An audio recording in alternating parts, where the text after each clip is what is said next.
Whoa, we are the two high dudes. Man, you know what? We live? Because I don't see it over here. I am not being a pussy to start this show tonight.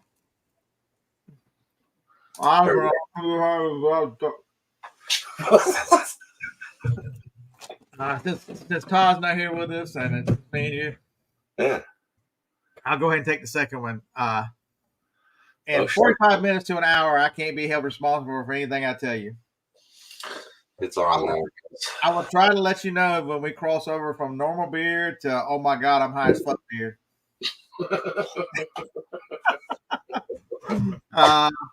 Yeah. Scott Punch, what's up, man? Steven Strait, Scan, what's happening? So Fork said, Jack, is your name Mike? Am I supposed to remember that? I'm gonna commit that to my memory.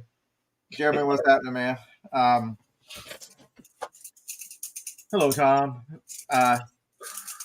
So there's just to start some conversation tonight. There was listening to Josh today. Josh Galt, if y'all don't listen to him, he does his daily. I was in an estate sale, and so I'm listening to him as I'm trying to find stuff. And he talked about he didn't think everything sellers could make it, and I'm. Yeah, Mike says he didn't care. He likes fart. Hey, Chastity, good evening. Yeah, so I don't remember shit. Tracy, what's happening, man? Watching from Hunt Cat. So Tracy, do you realize there are 9 estate sales in Huntsville this week? 9, and you left them all to me, so I appreciate that, buddy. I didn't make it to all of them. I made it to, I think I made it to 4 or 5. So yeah, there's that. And he's talking about everything sellers, and he didn't think everything sellers could make it. And then he said that he thought everything sellers were.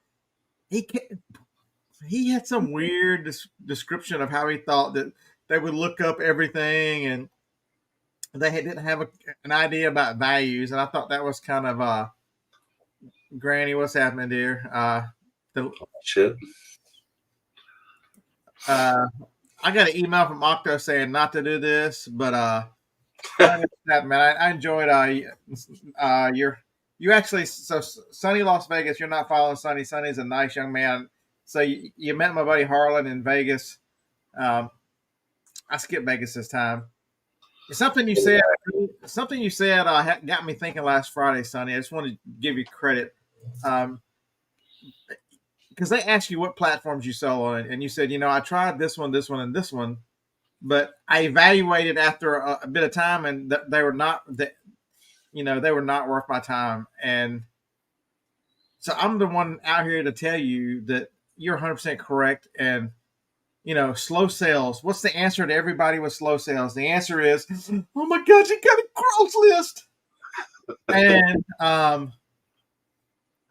cross list.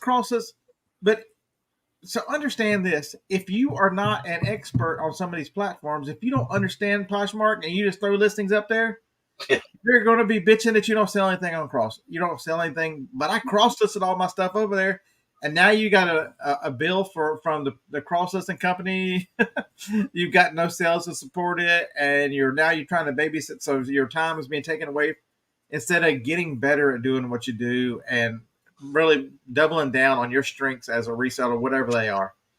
And so I was trying to decide last weekend whether to do district or not. And after talking to the guy, Ivan was a really nice guy, answered a lot of questions. That thought that Sonny had, I kept thinking, man, this is not what I do. This is not worth my time, because what I feel are my weaknesses is everything it takes to push district. And I'm like, and so I decided not to do it. So that's where we are. Hey, Jenna, what's up, dear? Yeah, the slow sales equal the algorithm hates me. Yeah, that's not. That's what a lot of people. Yeah, I've got my little name down. I'm the high priest of the Church of the Painful Truth, and a lot of people will get offended because I'll tell them whatever. Let me make this perfectly clear. your sales are never going to get better if you can't look in the mirror and realize that you are part of the problem. Yeah. My sales are bad because I hadn't listed hardly anything this week. I've had a weak day today, and I've had yesterday was moderate. Today is a little on the slow side. And what did I do today? Instead of sitting my butt right here or over there and listing, I went to estate sales, and then I came home, fell asleep in a recliner. So there you go. Got up, made some dinner, listened to John, and took some weed. So there you go. And so, I have to accept responsibility that tomorrow after the estate sales, I've got a big TV over there, but it's not huge. It's a TV hung on the wall, 4K TV. I'm going to watch college football out here and let it play while I list. I've dedicated myself to catching up and listing all day. Hey, Rhonda. Hey, Thrifty Loom. It's so I do a little different. I try to read the chat. I tried to keep it, but I don't read everyone like John does because I get way behind. And then yeah. So Jeremy, to answer your question, yes, I didn't ask what the percentage was, but there is a percentage. So it is set up like an MLM, and so if you grew up in the 90s, I spent a disastrous 6 months with Amway too, and I'm like, I'm getting Amway vibes, and he mentioned the Amway word, and I'm like, that also made me go, Cringe. See, and the question is where's the advertising going to come from? Are you guys going to do any advertising? No, we don't have any plans to. That means that you're going to go through all the trouble to create a spot over there, and then you're going to have to push all the traffic over there. Just go to eBay. Yeah. I've done the work to put it on eBay. Just go to my eBay store. It's awesome. Okay. Hey, so Jeremy, that's your answer. You guess why that's why they're pushing it. But in everything seller, I would challenge you. I consider myself an everything seller, but I think the way Josh kind of framed it, and John does too, is I have categories that I'm really strong in. I love where Josh can't figure out electronic. I love an electronic. Where Josh loves art and can tell you anything about art, I can draw you a stick figure. That's all I know about art. I never touch any of that stuff. I never look at it, even though I know there's money in it because I'm just not good at it. A lot of the same thing with jewelry and that kind of stuff too. I mean, I can look at it and look for markings, but that's where it ends. So Granny's gonna come on here in a little while and tell us her Amway story. We're gonna hold you to that, Grumpy Granny. So if you're not subbed to Grumpy Granny and Octo, they do a podcast. I caught part of that the other day. That was a lot of fun. Smart folks from down under. So Josh, so I went to this. I was doing estate sales, and I'm listening to you say, talk about everything sellers, and I get done with it, and I'm like, I have searched this entire house for electronics. Even though I will sell anything, I concentrate on electronics. So if I see something, so I went to the fourth or fifth estate sale. It was an older house. There was nothing in there, and there was this creepy basement. I mean, when I tell you creepy, I was on the phone with Scan the Freedom, and he's like, "Is it finished?" I'm like, "Yeah, it's finished. Is paneling considered finished?" That was the creepy ass basement I was in. I'm like, there's the only window up there. I'm like, this is like a dungeon. All right, so John might join us in a little while. And so in this basement, there was a kitchen item. I love selling kitchen item and appliances. It's one of the things I really look at. I always go through the kitchen and estate sales. It's a do I have my keys? It's a kitchen center by Oster. So back in the 60s and 70s, Oster made these kitchen blenders and offsets before the popularity of KitchenAid really took off. But now they're not nearly as popular. The KitchenAid is worth a whole lot more money. I have never seen a kitchen center in its box never used. It's second day, 25% off. It's $18. And I start looking at it. All the parts of this thing are worth a lot of money. And I can't find this exact model. And I've got it brand new in the freaking box. So I bought that. The estate sale, I was listening to Josh. I get to the counter. The entire bag is all electronics. I'm like, well, I guess he might have a point. I buy everything in the categories I know, and so maybe that's the difference to everything kind of seller. We probably agree more. We disagree, Josh, because you know you can look behind me. Everything's electronics. I, I and somebody who do you have a category what you sell? I think you sell things the same. The other Me? guy, yeah. I didn't catch what you were. Yeah. Uh, I am not niche down at all. No. Actually, I don't like it, to be honest, that I'm so dependent on one brand. So, but I would challenge you to find brands, and if you can, the better and everyday stuff, everything seller. I think to me is someone who knows a lot about certain 3 or 4 categories that you're really strong in, but you've got enough curiosity to look at something different and go, I've never seen that. What is it worth? Yeah. That's that thought's got to cross your mind. I have never seen that. What in the hell is it worth? And it's never been easier with these things. We'll take that crazy picture. So if you've got if you're running iOS 16 or higher, you can put widgets on there. Google Lens is always on the front of my phone. I use Google Lens almost more when I'm out of the house. It's always Google Lens. See, it's like this, Josh. I'm looking. There's a room that's got all these cables and all these old electronics. This guy had all the toys. I mean, he had model planes and planes that flew around. He had real planes. And I pick up a little twirly cable. It looks like an innocent. It says passport on it. I know what it is immediately. It's a radar detector cord to any of the passport or escorts that have the little telephone, little clip on the end of it, and it has the mute switch on the bottom. I know that cable when I pick it up is $50 to $60.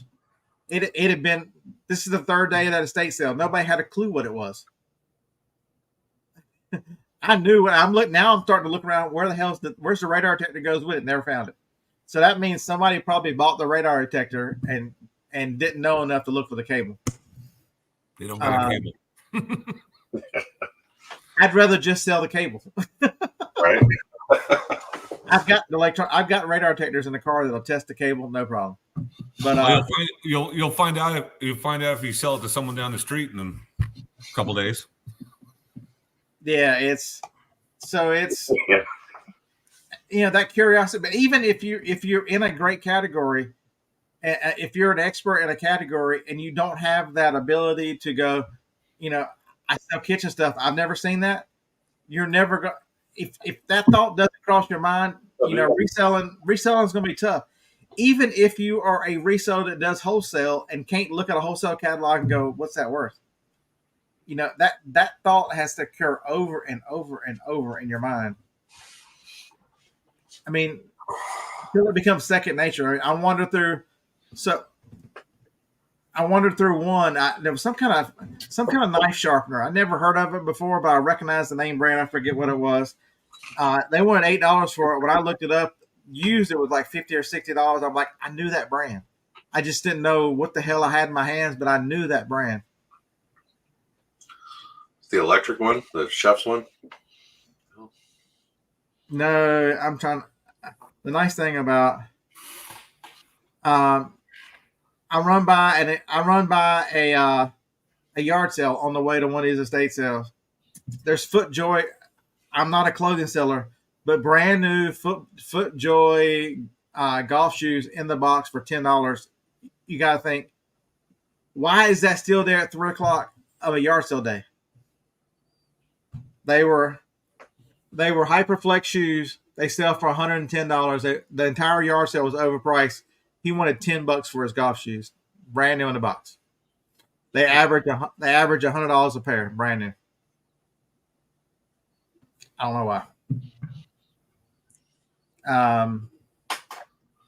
And then I bought something so somebody in the comments gave me a little bit of grief. Oh, I sold when I told them to be very careful about Beachbody. because they come after a ton of sellers, and you get V-rolls for Beachbody. I linked the V-roll. Oh, but I've sold those discs 2 or 3 times in the last month. There was no problem for me. You keep selling Beachbody on eBay and see what happens to you. But so I picked up a CPAP machine. I've got sleep apnea, but I've got like 4 CPAP machines. I don't need another one. It was $10. They bring 40 to 50 at the local auction. It's going to the local auction. You know, you can't sell that item online, but locally, you can sell that item. Yep. Or at least you won't get in trouble for it, right? Correct. You won't get in trouble for it. That's what we're going for, right? So it's just you've got. Okay, so on Amazon today, I sold a bottle of hairspray for $47, one bottle. If you're in a grocery store and you see a brand that you've known your entire life and you go, how come there's only one bottle? I wonder what the one bottle, when I haven't seen this brand in a long time, is worth. The answer is $43.82 today.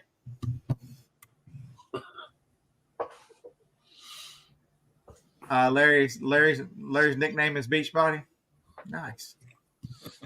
But Jeremy's got all of them. You know, Google Lens. John talks about Bard a lot because I told him about Bard, and now he uses it. If you are an everything seller, he was 100% right. If y'all not watching John, flipping ain't easy. He's on before I am on. He does Monday and at 5 Central, Monday and Friday. He said it used to be hard because you have to figure out what these things are, but if you got a model number and put it in Bard, it'll give you all the specs. It'll build you an eBay listing. It's amazing how fast it is to give you, and you can fill out your item specifics because it gives you. You still need to do some checking to make sure that it's right. But if you're putting it in there and it suggests the number, chances are it's right. And that's what I find. Because whenever you're going down and put your item specifics in, it'll have a suggestion before all the other ones. If the number you're looking for shows up in the suggestion, Bard was most likely right. Yeah, so Phil turned down a case of CPAP hose a few years ago. So CPAP hoses, you can sell the hoses. You just can't sell them. You can't sell a completed mask. You cannot sell a machine.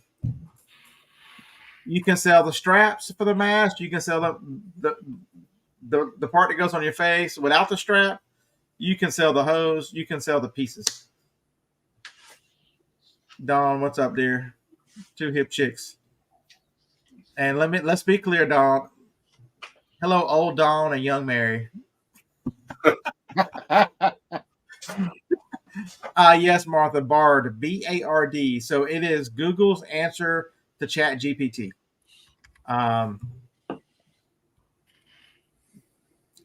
Farsack said they booted the hoses and chin strap they should not have. That's an error. Yeah. You need to call them and ask them about that. I don't want to get us in trouble, Dawn, so I'm gonna be nice.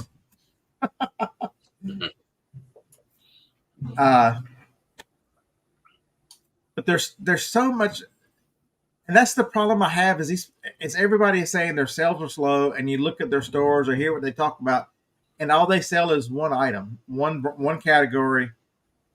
In a time right now where times are tough, and you want to go wider, you want to spread out your risk, because going deeper puts you in, if the category falls or something happens or something changes, you lose a lot. But if you sell a lot variety of items, it is absolutely Lag mentioned it was Connie's birthday today. Oh, his birthday, so Connie might. Do we think Lag and Connie are the same person? Maybe. Never know. After your performance, and I expected you to have little black eyes and stuff. Jenna looked at you like she was ready to choke you. Yeah, well, it happens. More than you know. I recognize that look from personal experience.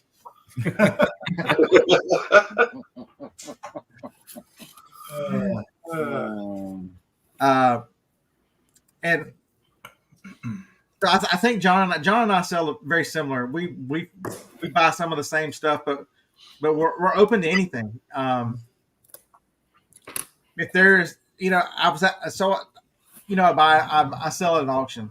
So last night I'm looking through the auction, and I'm just looking and to see what's up. And I come to, it's like late in the night. There's a hairdryer for sale. It's the hairdryer that you put on like at a hotel. It mounts on the wall. But ever stayed in enough hotels to realize some of those have a night light and some of them don't. So this one had a night light. It was in its plastic with its manual, never been used or anything, but it didn't have the box. So that's still considered an open box on eBay. Did you realize that hairdryer is worth $66? It's $56 plus 10 shipping. I picked it up at the auction last night for $7. I mean, it doesn't matter what it. I was bidding on video game systems. I was bidding on printers. I lost way more than I won. But the strange variety of stuff that I won, you'd look at it and go, "What the hell is he doing?"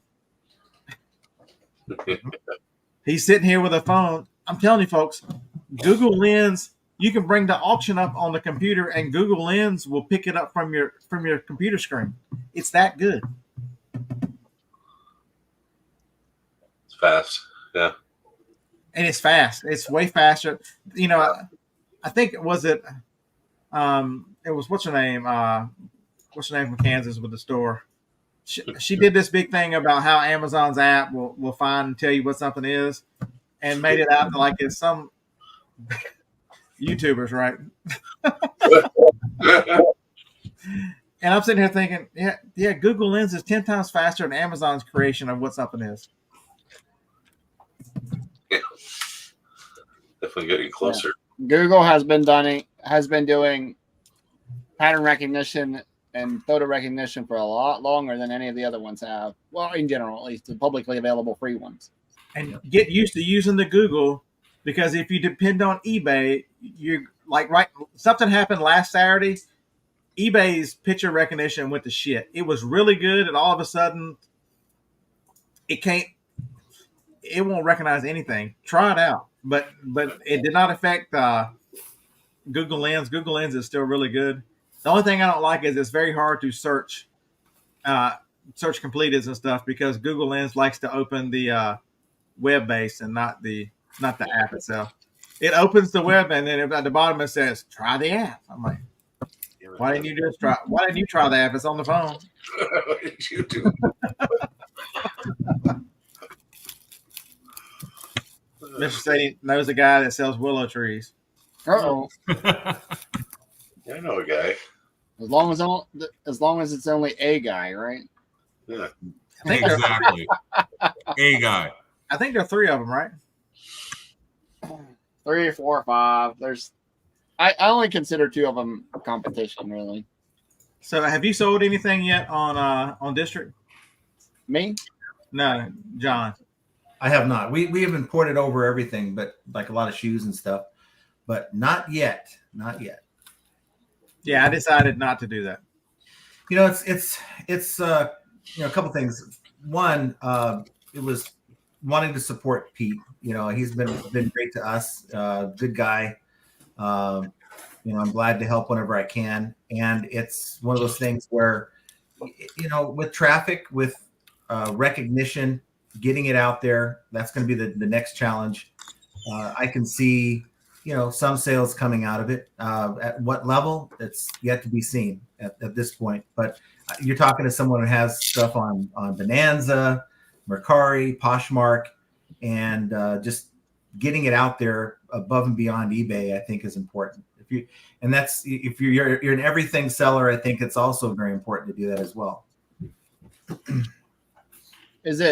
You're kind of looking at it, maybe, John, as since you're already diversified and onto different platforms, what is the benefit of adding one more is more than maybe in Scott's case, where he's pretty much on eBay for certain items and he's on Amazon for other items. Right. I mean, look, it's going to add all these other sites is going to add about 10 to 20% in sales over a year. That's big. Comes down to Google, somebody's Google search. I agree with Sonny though. I agree with Sonny. You had Sonny on last week. He's here earlier, and Sonny's like, I tried these other sites. There weren't enough sales to be worth my time. I'm better off concentrating on eBay versus. Remember him saying that last week on your live? Yeah, I remember that. But for me, it's like, okay, let's say Bonanza. People like talk about Bonanza. It's a joke, and to a certain level, I think it is a joke. But I have a dozen sales this year on Bonanza at full ask, not anything discounted, no markdown sale, no coupon, and it took me literally 10 minutes to set it up, and I don't have to do anything now. I don't have to remove a listing if something sells. I don't have to do anything. And why not do that? Yeah, I'm doing the same thing. I'm trying it. Jacob, this is the HP Ah, Jornado that I was telling you about. He'd never heard of it. They call them pocket PCs. That's a Palm Pilot type of thing, right? Yeah, it's by HP. I got it for $3 with his base. It's got the charger in the back and the stylus. I'd say the stylus and the base will get you as much or more than the whole thing, probably. Bonanza's a little different though, because Bonanza does provide you a service. It tells you that which of your listings you can work on to improve for Google search. Yes. So I want to keep Bonanza because that's a key. That's a tool you don't find anywhere else. Right. It's right there in front of your face, right when you log in too. 100%. Yeah. So John, I think the reason why she got in trouble was they messed with me when I sold a water tank at one part. eBay's stuff is not very good at differentiating between a part to a machine and the machine itself. You can sell the water tank because most of the older CPAPs, the humidifier and that water tank was separate, and you had to add them on separate. But that's an error on eBay's fault. On eBay's product. I wonder if they might have typed in the model number of the CPAP into that model number section, and in that case, it might have picked it up. I'm just curious, maybe. I went and got my bag. The one I was talking to John. How many people pick up the Sony keyboard? Oh yeah, Sony. The reason why I looked this up, I looked it up because I love Sony. Sony sells, and I'm like, I don't ever remember seeing a Sony keyboard, and it's very clicky. Clicky, yeah. You're clicky. It's a $50 keyboard. Yep. If you find those, gamers love the clicky keyboards. Yeah. The first clue is it's got that guy on it, so you got to start looking them up because that guy tells you that you've got some age because it's before USB. What S video? It was PS2. Okay. PS2. It actually looks quite like my keyboard that I use and have been using for the last 30 years. Same keyboard. But for me, Scott, it's all about this. What do the comps say? I'm not gonna pick that up and think gold right away because in my experience, keyboards don't do that well for the most part. And I do look for keyboards, but if the comps tell me otherwise, I'm picking that thing up all day long. That one has sell-through rate is about 70%. Yeah. This right here, RAM mount. This guy was, I knew what these were because this mount I found I used it in the van. So this is the mount that I use in the van.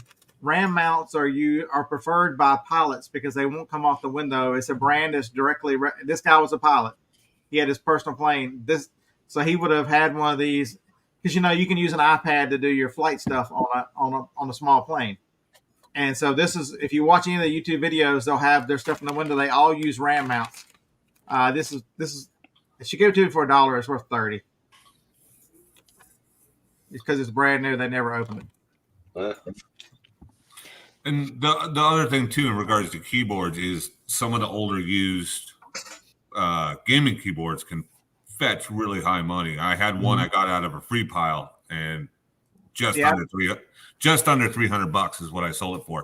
I'll admit, I almost used a full can of air cleaning the thing, but I had a black one, and they're really rare, and I think I got $3.25 for that one. Yeah, I don't remember what brand I had, but How many people don't look up the Sony video frame because these are a dime a dozen? Those things, the Sonys.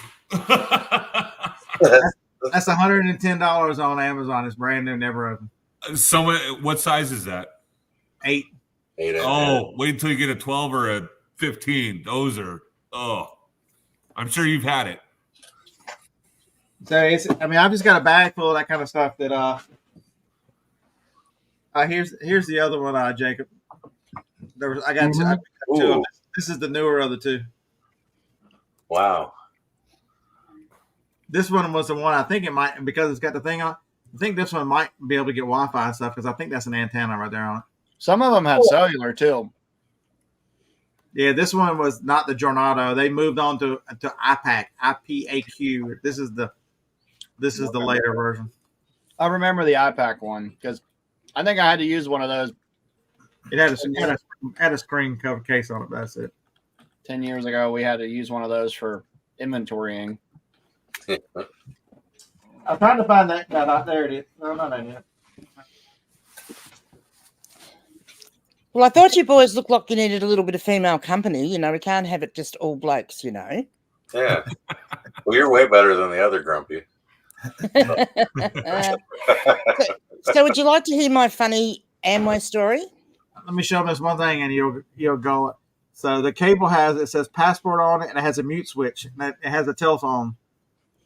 This is the one I was telling you about. This is a $50 to $60 cable running these expensive radar detectors because you can tell because it says passport and there's a mute switch right there on it. Okay. Would you like to hear my funny Amway story now? You want to treat you like Octo does? No. Yeah, good on you. Yeah, good on you. We all go to sleep while you talk. Yeah, that'd be right. All right, my ex-husband's sister and her husband were, I mean, they might still be into what I call the Church of Amway.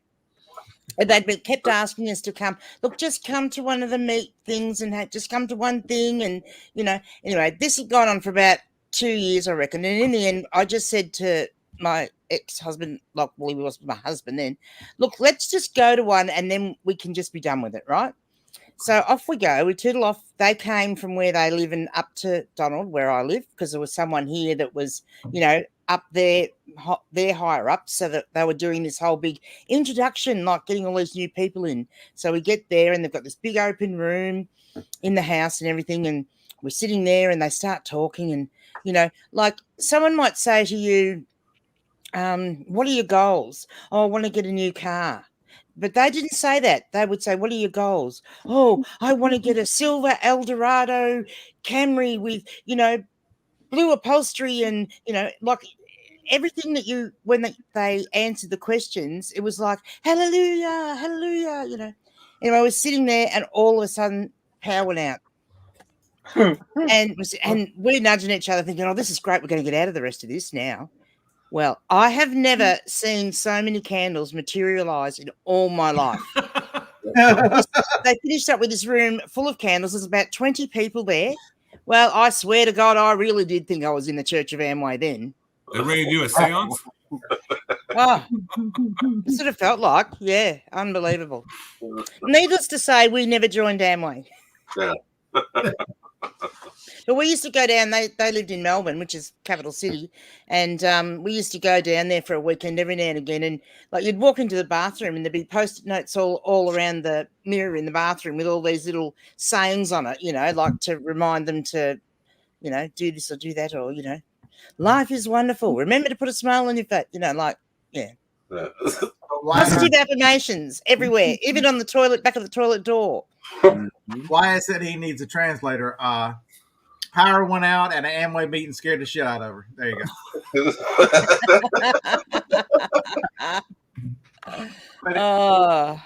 Do you know what, Wyatt Earth? I have a grandson called Wyatt. How's that?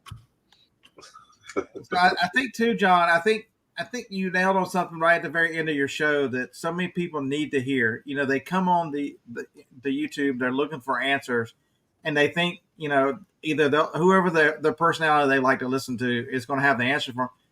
And we are just trying to give you direction you're going to have to find it on your own, because we all have different experiences, because we all have different stores. We all have different things we sell. We all have different ways that we sell. And to think that this is a one size fits all method for eBay is so totally wrong. There's so many things that I do that John would never do, and we both sell a lot of stuff. Same thing. You throw Josh in the mix, and the way, you know, I had a buddy. He passed. I miss Dusty so much. He was I used to call him the mad scientist, because he was not afraid to try anything. He would play with his eBay store so much until he figured out, you know, exactly how to. He used to call it gaming the algorithm, doing everything he can do to get an advantage in the algorithm. And you know, so many people are scared to try things. You know, I think that's the biggest thing, is the fear that they have, but they want to know that someone else has done it before them and that it's worked okay. And, you know, they'll see someone doing something. And like the questions I get asked all the time through Instagram and stuff, like, you know, what rate should I put my promoted listings at? Well, I don't know, because like that's your store, not my store. Like and it becomes difficult sometimes, but I think, people are scared to change things in case something goes wrong with the platform. Number one, but it's that, and we're just conduits for the information. Like that's how Octo and I see it. Like we get the information off, you know, guys like John and Josh and Jeff, you know, Hayfro Sales and all that. Like we did a podcast last week on the Hayfro Sales store reset. So we did it. We experimented with it to see if it worked. And then we knew what we could tell our viewers. We could say, well, we did it. This is the results I got. But you want to know something? My buddy Dusty, who's been gone now over 2 years, we were doing that 5-6 years ago. Yep. This is, you know, that they come all these new YouTubers and new resellers. They come and they found and selling it, and in the sell similar has been a thing for 10 years. Yeah. A long time, yeah. But people don't understand, every category is different. Every category, and because your competition is different, the items are different, so promotions work different, sales velocity is different. Everything about every category is different. But the one thing I can tell you is, you know, Granny says they are afraid, and I 100% believe that. Yep. I can tell you the exact opposite. If they don't do it, they're dead. You know. Yeah. And so that's the message I'm trying to preach is, you've got to be proactive. You've got to be willing to try stuff, because how do you know something whenever? I can tell you standing in place is never going to work, because you're falling behind every day. And I think that comes across at the moment the way eBay is in two ways, and it's you know, tweaking your promotions and all those sorts of things and doing your resets and all those sorts of things is one thing. But I think you were right earlier when you were talking and saying that, you know, we also need to look at, you know, what we're selling. Like I don't have one particular niche. I have about 4 or 5 main niches, but I also bring in other stuff every now and again. And, you know, you can't just sit and say, I'm just going to sell books, or I'm just going to sell this toilet cleaner, because the way eBay is, you need to have a broader range of categories, I feel like, because if one might be doing well and another one's not, and you've got that back up with that. Well, most people focus on just being eBay, but your external sources are also look at Josh's experience with what the thrift stores in his area are doing with pricing on books and media and anything with a barcode. You know, that if they all take that approach, that's going to change the game and really rule out. Well, I only think they'll change it for a little while, because once they've got just stacks of crap packed up, they're going to have to go back to what are they going to do? They only have so much space. They're going to figure out their Walmart, their shelf space is worth money. But you know, we only think about what's happening on the platforms, but externally around you, if you're not finding different ways to source, you know, and exploring other avenues and counting on one source, it could go away tomorrow. Well, my thought is, it's the perfect way to sell on eBay is if you do have a niche, but the problem is pulling it off. Like you said, Beard, if you have one source, that source can just stop selling tomorrow and you're out of business. But if you have multiple sources and you have the source coming in constantly, that to me, and the market's there to support what you're buying to resell, that to me is the most optimal way to resell on eBay. The problem is I don't have that. Most people don't have that. So I'm branching out to find really anything that sells. Now, one thing I'm going to try to take on next year is, instead of having that clearance second store that I have, I'm going to get rid of all that. I'm going to have another store. And I'm just going to try to niche out a broad niche into sporting stuff, whether it's shirts, clothing, sporting goods, team apparel, whatever it is, right? Golf clubs, anything that has to do with sports, I'm going to put it in there, and I'm going to see how that works. I can get enough stuff, I think, with all the sourcing that I do, to find enough stuff to put a small little store together. But that's the closest I'm going to get to niching out at all. And, this idea that, oh, well, if you sell everything, you're just a beginner. I got to tell you, most beginners would be happy with $150,000 in revenue for a year selling everything. So if that's the worst I do, I'm happy, and, it just, to me, I don't mind learning new things with all the stuff that can help me learn what it is. It's not a problem, but I think there's a lot of people that see it as a problem for some reason. Yeah. I mean, I think like my personal experiences was that when I started, I was an everything seller, and I like that. And I like it for beginners, as long as I don't go overboard and buy too much stuff, because you learn to do things. Like at the start, I was buying ceramics stuff, like, antique and vintage plates and stuff. Right.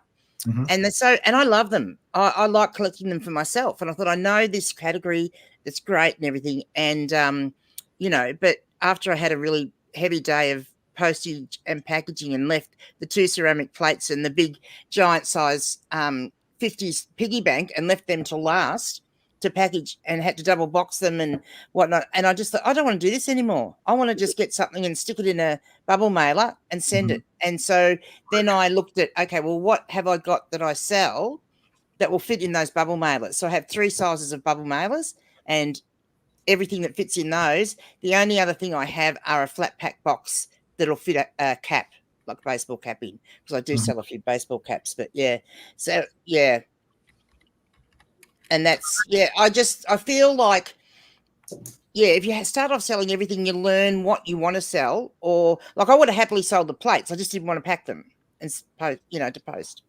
Yeah. But you learn to cut them back. Yeah. The key is, because to list something, I find in mind, and most people I talk to, if you don't like it, it's hard to list it. And so that's why I love the electronics. I'll list them. I'll deal with them because that's the area I like. But I don't like other categories. But if there's enough money in it, I like that as well. So I can be motivated to list some other categories, and people have to learn. And look, it's also relative to your location too, and that's one of the reasons I would never ever go down to a single niche, because I can go to the op shops around me and most of them are within half an hour's drive of me. But like, if I go and get all the good books out of that particular op shop, there's no point me going back there for another 6 weeks. So I have to go to a different one. And what if they don't actually have any books next week? Because I was there 3 weeks ago. So that way, and all my books, the books that I sell are long tail. I mean, I say that, I list them knowing that they could take a long time to sell. I'm the only one that's got that book. I've got to find the right buyer. So that's sort of how I deal with the books. Then I have, the jeans, any denim sort of clothing is my main area in clothing.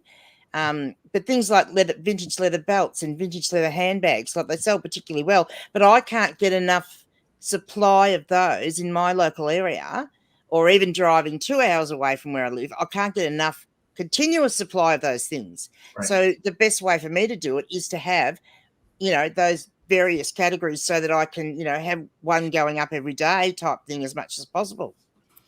Krillin, welcome to the chat, Krillin. I thought you were dead. You just disappeared. I'm like,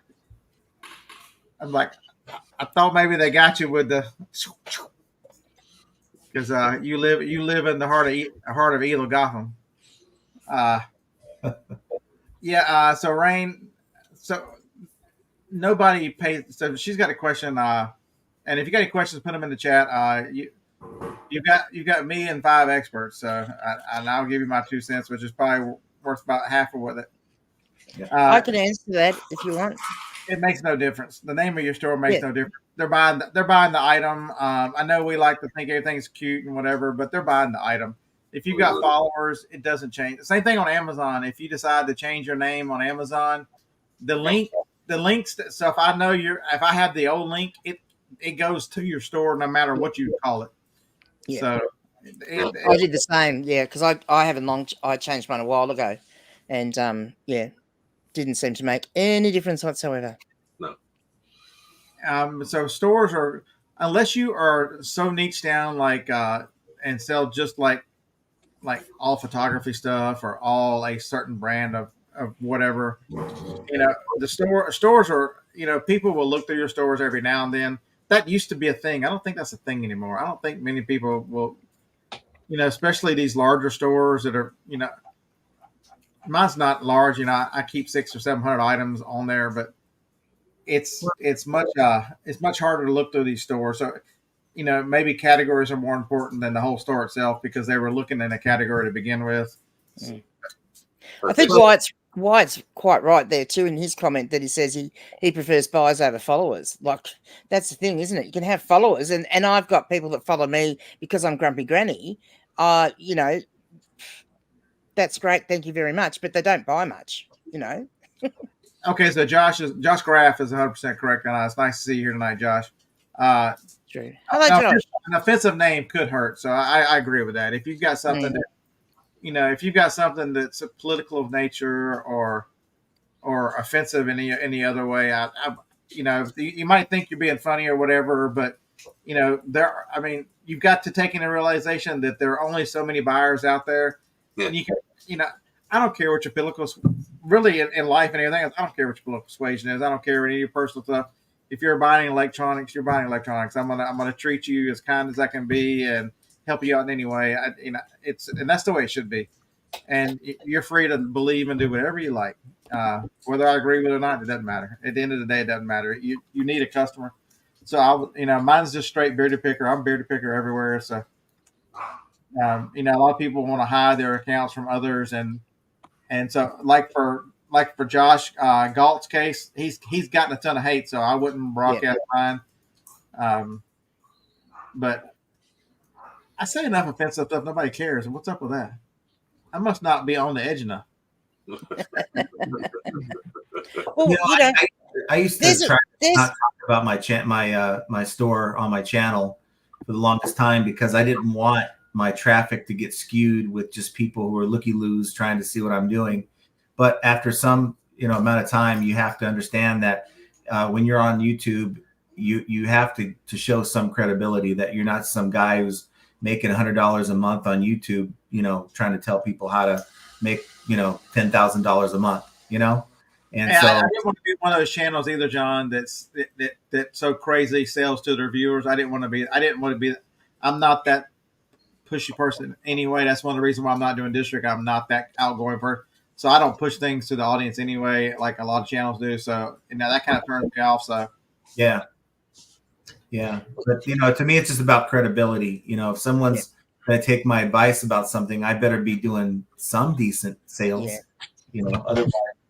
No, I agree with that, John. I think you're right. If you've got that, if people are listening to what you're saying and then they're going and doing it, hello.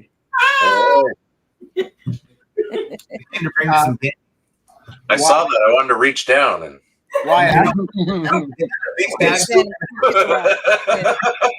It was just right underneath me. Big bags of M&Ms for $3. What has Josh said that he's just having honest intellectual conversations? Yep. I don't understand where the hate comes from. I don't either. I honestly don't. And we've got a little bit of drama going on in the Aussie community at the moment. And I during my live last night, I just said that all the boys and girls need to put their big boy pants and their big boy girls pants on and just suck it up, princess, and get on with it. Because the thing is, the trouble with social media and comments and messaging is that people can take it in a tone that you don't intend it to be. Like I might say something that I think's funny, and someone Right. else takes offense to that, right?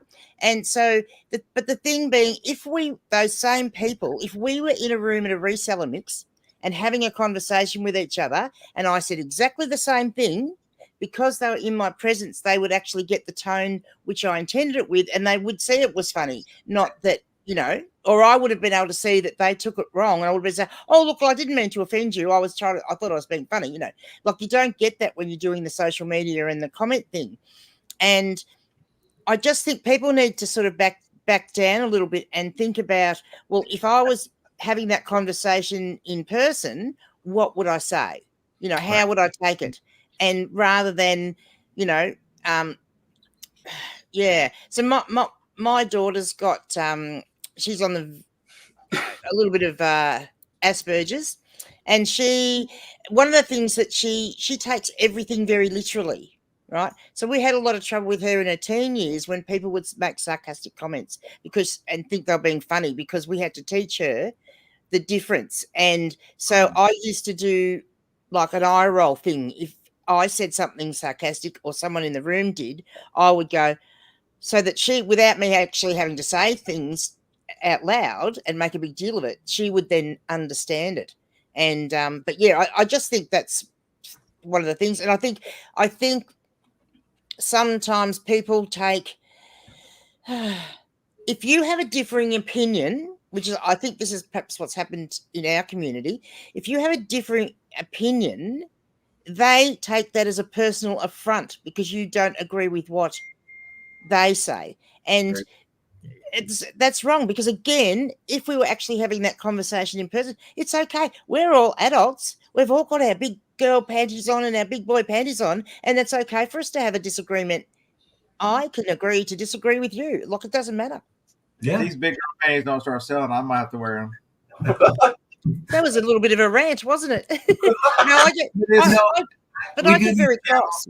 I think I can speak for most of us who do these channels to start the conversation or to give out information. It's not to prove to the world that we know so much. Yep. For me, I think I know a little bit, but I'm also looking to learn as well, because I might be wrong and someone have the right information. Well, guess what? I can now take that information and use that towards my business. So that's a big. I don't mind being wrong, and I tell people I don't have all the answers. The problem is I can have an idea about how to do my version of reselling, and Grumpy Granny can have hers, and we can both be right. They're not mutually exclusive. One doesn't have to be wrong to make the other one right. And people, that is hard for people to understand. Is there's no right or no wrong way. There is your way. You're creating your own small business. You're creating your experience, your customers, your stuff you do is completely different. Your skill set is different. I mean, it's amazing that how many creative people out there and ways to do this, and it's different is not wrong, and I don't get that. Why is different? We teach, and it's part of a society thing, which is just drives me absolutely bonkers being Gen X, that if I have a disagreement with you, I hate you. That's what society teaches now, and there's nothing farther from the truth. Right. I don't agree with my personalities, much less everybody else. Do you know where I reckon a lot of it comes from? I reckon a lot of it comes from the fact that this generation that are young adults now, especially, grew up in an age where at school they stopped doing competitive things. They stopped learning how to compete and how to lose. And I think that's had a big flow-on effect with how the young people today deal with stuff, because they're adults and they don't know how to lose, or they don't know how to take it if they're wrong. And 100%, because every successful book I've read of people, of these biographies, and every story I've heard of the people telling their stories, the remarkable event in their life is a learning event from a loss. Hardly anybody walks in and wins just everything. There are stepping stones and losses to everything. I mean, for God's sake, look at Tom Brady, probably the greatest NFL quarterback to date ever. He barely got drafted. He could barely get out of his own. He kicks Alabama's ass on his way out of college and gets drafted into whatever. And he kept a list of everybody who was in front of him. And and that motivation. Look at. I mean, every successful story there are, but we don't. You're right. We don't teach people to. Yep. I used to talk about it a lot. How do I know what to buy? Because I bought what not to buy over and over and over. We've all made the mistakes to get there. The other thing with the younger generation too, I think, compared to us, is they're so impatient, and that is also part of that whole personality thing and why they take offense and whatnot. Because you think about it, like when I grew up, if I wanted to telephone my friend, where our phone was at home, it was up on the mantelpiece, and the cord wasn't long enough to reach the ground. So you had to stand and make the call. But I also had to wait. If I rang and my friend wasn't home, I had no other way of contacting her. I had to wait till she got home, or I had to wait to see her the next day at school. These kids, like, they'll ring on the phone, and if you don't answer it, the next thing I'm getting a bloody messenger message. And if I don't answer that, then I get an Instagram message, because I'm not answering immediately. Everything's got to be immediate and how they want it. In Australia, they didn't have those like 50-foot telephone cords. Well, apparently not at where I grew up. No. Because we had one that would stretch all over the house, and then the genius who invented that little thing you put on it, listening. Little adapter so it wouldn't twist the cord. Yeah. Well, we had a party line. So there was like, I think 1, 2, 3, 4 different places were on the same line, and you had a ring. So you had the little it didn't have a dial in the middle. It actually had a little handle, like a wind-up handle. And so you used to have to go. Ours was 3 longs and a short. So we would hear if someone rang us, the exchange would go. And we know, well, we have to answer that. But, it didn't stop us picking up the phone when we heard the other ring sometimes and have listened to the conversation. How did you get away from people in the 70s and 80s? You went outside. Yeah. Yep. Left. Yep. Well, and when cordless phones first came out, I never had a scanner that knew what my neighbors were talking about. I never do that. That's funny. Right. You hung up when you heard that conversation. You didn't. That's the one thing you never did, right? I never did that.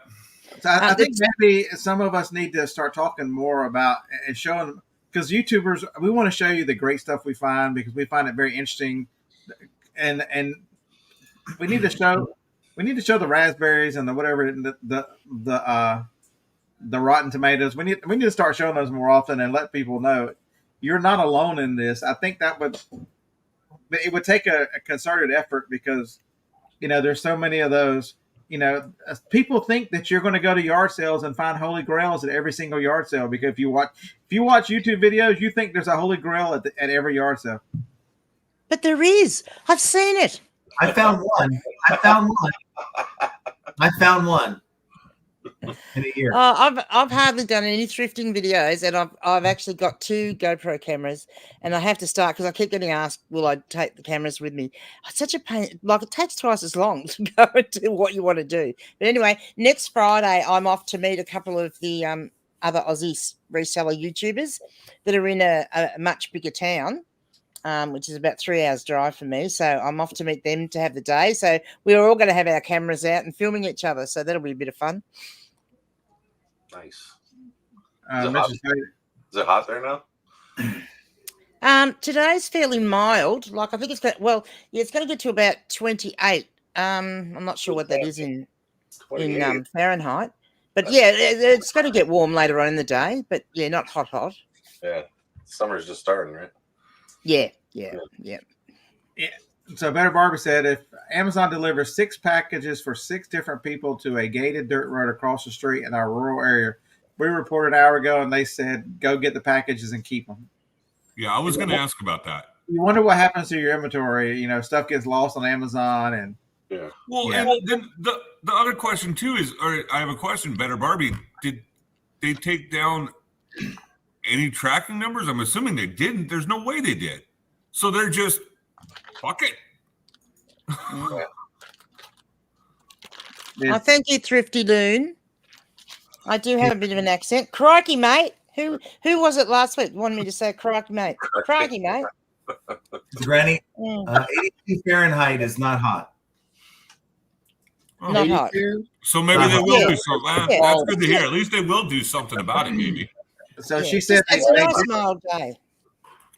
they did give him the tracking number. So Yeah. If it's 82 degrees here, I'm out. Really? It's Oh, you don't like it, huh? Well, you have the humidity, though. Well, that's like what it is Yeah, now, right? somewhat. Today? Still.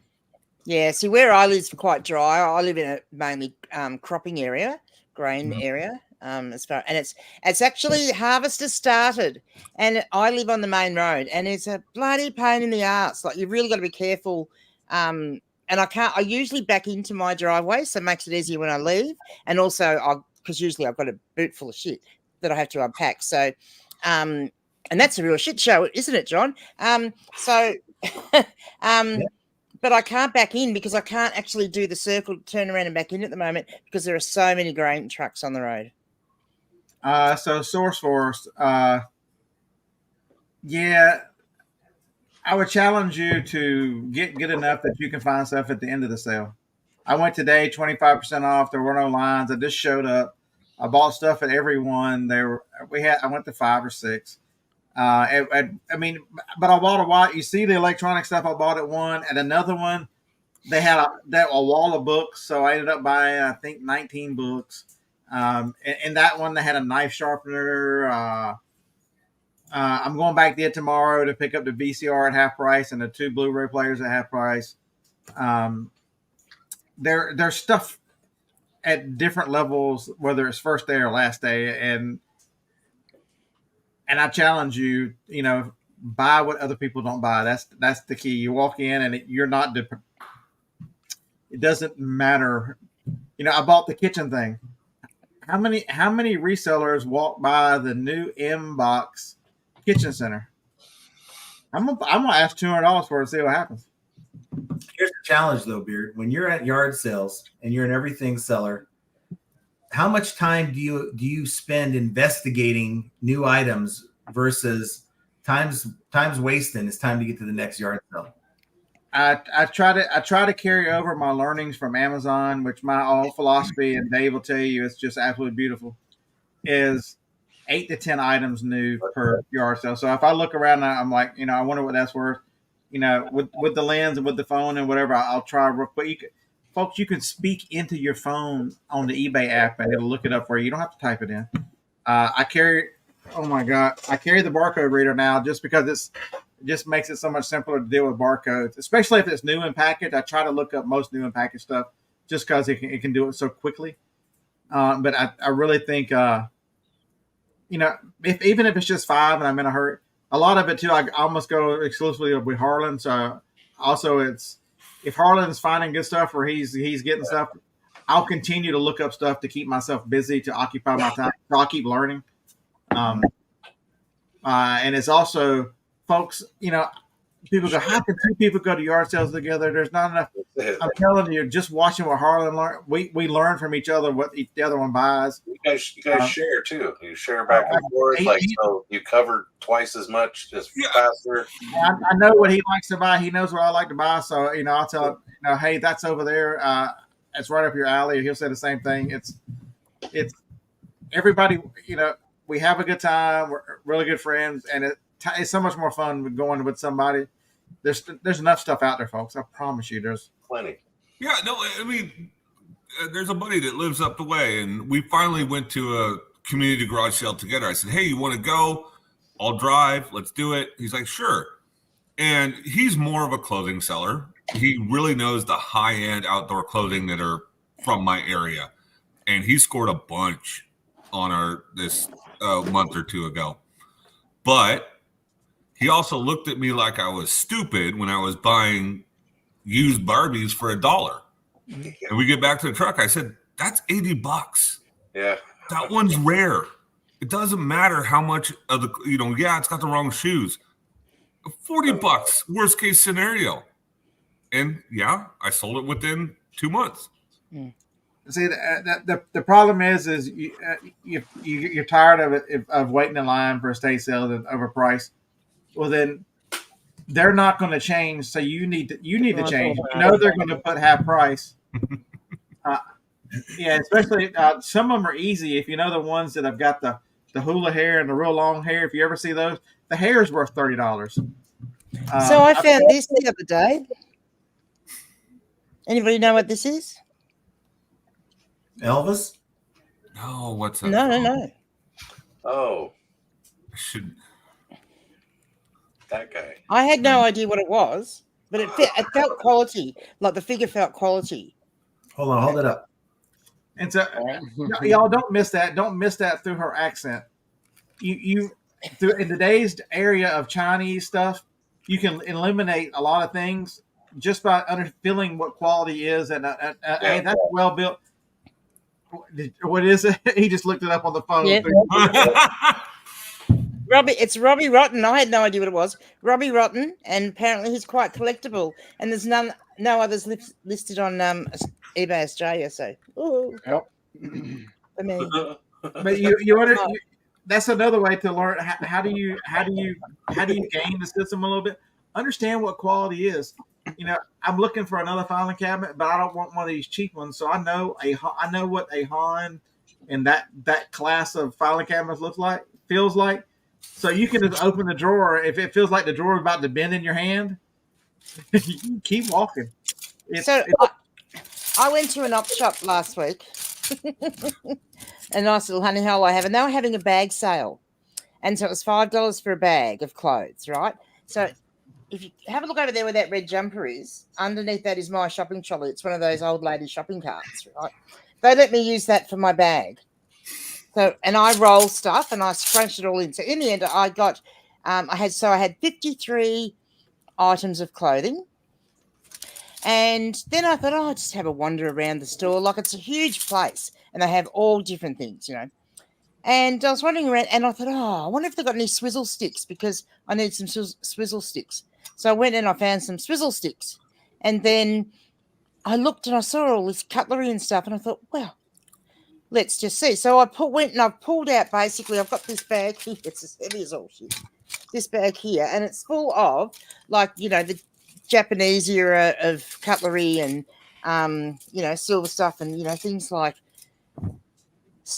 silver stoppers and all sorts of things in here. Some nice knives and stuff. So I got that and I said to the lady, and I got an office chair as well. So I said to the lady, well, how much for all that? She goes, $20. And for me to spend that, so essentially all this cutlery in here is free, right? But that's a new category for me because I'm looking at categories that won't take up much room for me. And I thought that was great because basically I got them for free, but I can take them home. I mean, I wouldn't do this for other things because they would take up too much room, but I can take these home and I can bring them home and research them. Yeah, I sold knives. I've sold out now. At the thrift store, they had for $10. They had a 10-pack or 8-pack of Wusthof knives. The cheapest one sold for $24, and I sold all 8 of them. The only thing left now is the sharpening thing. Okay. I was amazed how quick they went. Last Friday, the guy was trying to get me to give him a deal, and he tried to get $5 more out of me. The other 2 sold while he was dicking with me. I found a few fondue forks, if you like fondue. Nice little vintage ones. But anyway, I'll have a bit of fun with that over time, and that's a new thing for me to look at. And what I can't sell, I'll just take it down to my local op shop and say, oh look, here's some cutlery. So James has got a point. Whenever you bring out a knife and you're an Aussie, aren't you supposed to say that's not a knife? This isn't a knife. Yeah. That's not a knife. This is a knife. The tourism board of Australia doesn't require you to say that. Yep. Yeah, that's better. There you go. That's better. This is probably the best one. I like a nice one. This is a Stanley Rogers. I presume. Do you guys have that brand over there, Stanley Rogers? No, never heard. It's quality. But you can tell 100%. So that's the key. If you hold up one of the wood knives, one of the steak knives are very ordinary, but that one, I'm sure it has a different feel in the way it's machined with you can tell, folks, when you're at a yard sale and you're at a thrift store, you can tell the difference between something that is quality and something that is cheap. It's very evident when you start getting that, and that's part of your reselling learning is to explore enough different things to understand quality carries across the board. Mm. These ones, there's a set of these which are made in Hong Kong.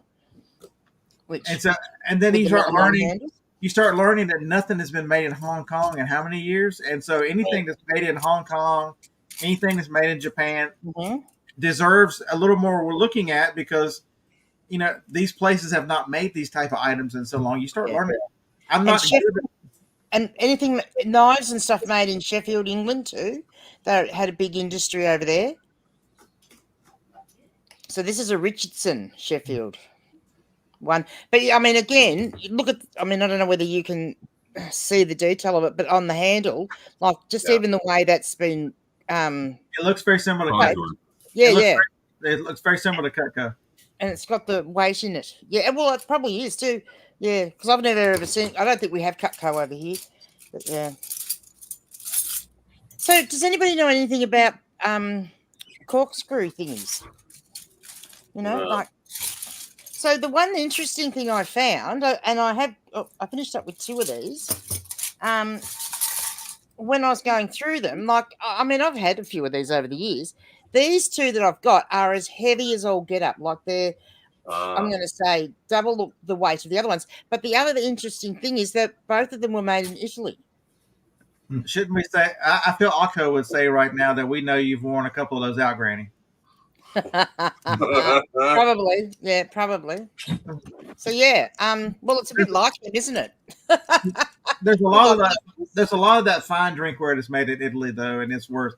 I've seen a lot of it. There's certain, whenever you see something that's made in a country that is not normal, that should be a thought to go, hey, what is this? And I mean, everybody's still always going to need, corkscrews, aren't they? Actually, that one's even heavier than that one again. So yeah. So that was my little fun. Well, I mean, that's the other thing too. Is like when I found a Bose radio, and then my buddy, he picked up this knife sheath, opened it up. Wrong knife was in there, but when we were leaving, he showed it. He paid $5, $3 for the knife, and I said, "Dude, that thing's beat up. Why did you get it?" He's like, "Because they have a lifetime warranty." And he's like, "It's worth $50 alone as is because of the lifetime warranty." And I'm like, "No shit." And I bought a. I'm not going to go inside and get it because Joni has claimed, my lovely wife has claimed it. But Yeti coolers carry huge warranties. I bought one with a broken zipper for $20, and they go, "We don't make that one anymore due to all the problems with the zipper. Can we just send you the new model, the $350 model?" Yeah. By all means, send me the brand new Yeti cooler and keep this piece of junk. I bought it to send to you anyway because I know about your warranty. I didn't tell them that, but nice. The ladies, all right, guys. Well, I've got to go and have some lunch. Get back to work.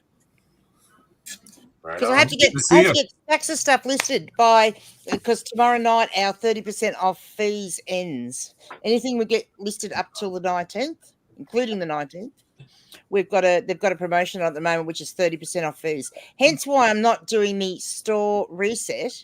I did it yesterday, but if I keep doing it past that date, I'm going to lose the 30% off. So that's why I just thought, it's a lot of the eBay sort of, trying to boost the promotions and stuff, or the, clicks and stuff is to do with your activity. So I wondered whether if I, instead of ending and selling similar everything in my store, I'm actually going to edit everything in my store.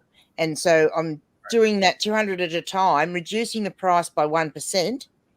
And then there's a few ones I'm going in and changing the odd picture, just for the hell of it, and shuffle them around a little bit. And I'll just see what that does to my traffic. Well, we look forward to hearing what happens. Good luck. All right. Good luck. All right. Enjoy the rest of your Saturday. Okay. Cheerio, guys. All right. Have a good one. I had a thought and I just lost it. It's terrible. Whoa. Terrible to be this old and high. The weeds kicking in. But but understand that a lot of these big brands have these big warranties. JanSport's another one. If you find a JanSport backpack, those things got lifetime warranties on them. They will. Dyson. Dyson. I mean, these things. I mean, you might have to tell a little white lie. I'm not encouraging this, but the lady did say. I could hear Johnny over there talking. She's like, because she had on speakerphone. You know, these only carry a so-so warranty, and the lady goes, and I know you haven't had that long, and she goes, oh no, just a couple years. we pulled a Dyson V11 vacuum out of a pallet, and it was just dead. DOA, perfect condition, and it was just dead. Didn't work. We Jenna called in. Actually, she emailed, and within 2 weeks, we had a brand new unit. And all we had to do is send back the old one. That was it. Yep. Yeah, and that Yeti cooler, they gave it was postage paid to send it back. They didn't. It wasn't no charge for Yeti. And I started telling him, Johnny started telling him, I've got a Yeti 30 and it doesn't hold temperature as good as it used to. And she said, whenever this one gets done, you need to call back about that because it's probably just bad foam that needs to be replaced. We can take care of that too. I mean, they're so helpful and so nice. Well, I mean, companies that demand that premium honor their product and respect their customer and do whatever they need to do to keep that customer. And it's like, we can learn. Did you hear about the Stanley Cup and the car that caught fire? No. So there was a Stanley Cup in a car. My wife told me about it. The car had an engine fire. And she did it, and so there was smoke damage, but it got a little warm. The actual interior did not catch fire. And so the lady did a TikTok and showed that the cup still had ice in it. It was still cold, and took a sip and proved it. Stanley contacted her and said, this is a one-time thing. We're never going to do this again, but we feel bad about what happened to your car and are impressed at how our product stood up. We're buying you a car. Wow. Oh, wow. But all the publicity they got because it went viral, yeah, they're going to do fine. Yeah. Well, we can learn something from so the worst experience for most of the new resellers is they're getting returns. And if we can teach the people to adopt a mindset, that business mindset that I talked about in my last video I put out, and understand that it's a business transaction. Even if it's not to your advantage, at some point it becomes your advantage. At some point, because you treat someone the right way, it will come. I promise you, it'll come back to you. I believe that, Omaha. And the angrier and the more hateful you treat people, I think you attract those kind of. I honestly think you attract those kind of people. And it can be nothing but negative for you. You don't understand until you step aside and see it in someone else. How that negativity affects everything you do. It puts a negative tinge on everything you do and how you act. And it's hard to be positive and get the listening because, folks, running a resale business is not easy in the good times and the good frame of mind. And so you double down on difficulty whenever you're in a bad mood and you're pushing people away and you're struggling to get things done because you're just not in the right mood because you've let these things carry over to you. And so I challenge you to change your mind. Go outside, yell and scream at the trees, throw the return against the damn tree, and move on. I mean, whatever your outlet is to, hit it with a golf club, cut it with a saw, be done with it, and move on. You will thank me for. Remember, you only lose what you got into it and the shipping. And I've changed my model. I made it very clear. I charge shipping almost everything now.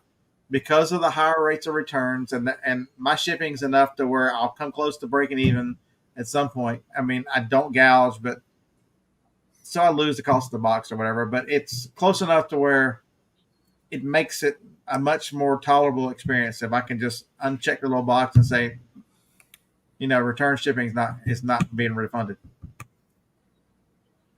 I agree with that. I do the same thing. But there are some categories that demand free shipping. You look at it and go, okay, so there are exceptions, and that you can make money with free shipping. So on all the big girl panties, I get free shipping, and so why I've got 7,000 of them. I bet half of the orders are from multiple packs, and so I don't have to deal with the combining shipping and all the, if it's $9.99 free shipping, 2 of them are $19.98. They're still free shipping. Whereas if the first one was, some adding up of, half shipping, half item, and then the second one they're going to go, and then they're going to want me to give them like $16 for both of them. So understand how these things work, and if you've got items that are in multiples, you're much better off, because you can make more money with free shipping. But that's one of the few examples I can give you where free shipping is a benefit.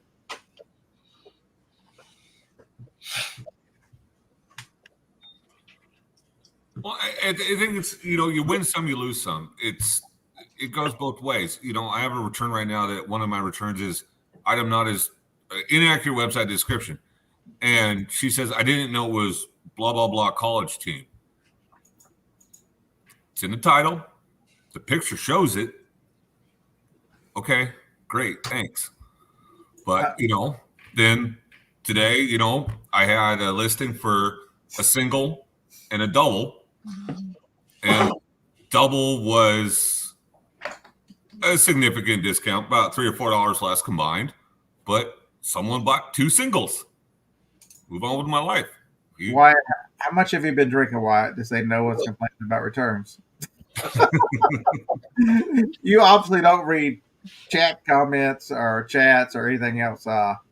Especially if you go to channels that have newer YouTubers, which are newer resellers and newer audiences that are attracted to those folks who are, we'll learn together kind of crowd, which I don't get that. Okay, so you'll learn together, but you're going to – so when the train goes off the cliff, you're going with them? I don't get it. Yeah.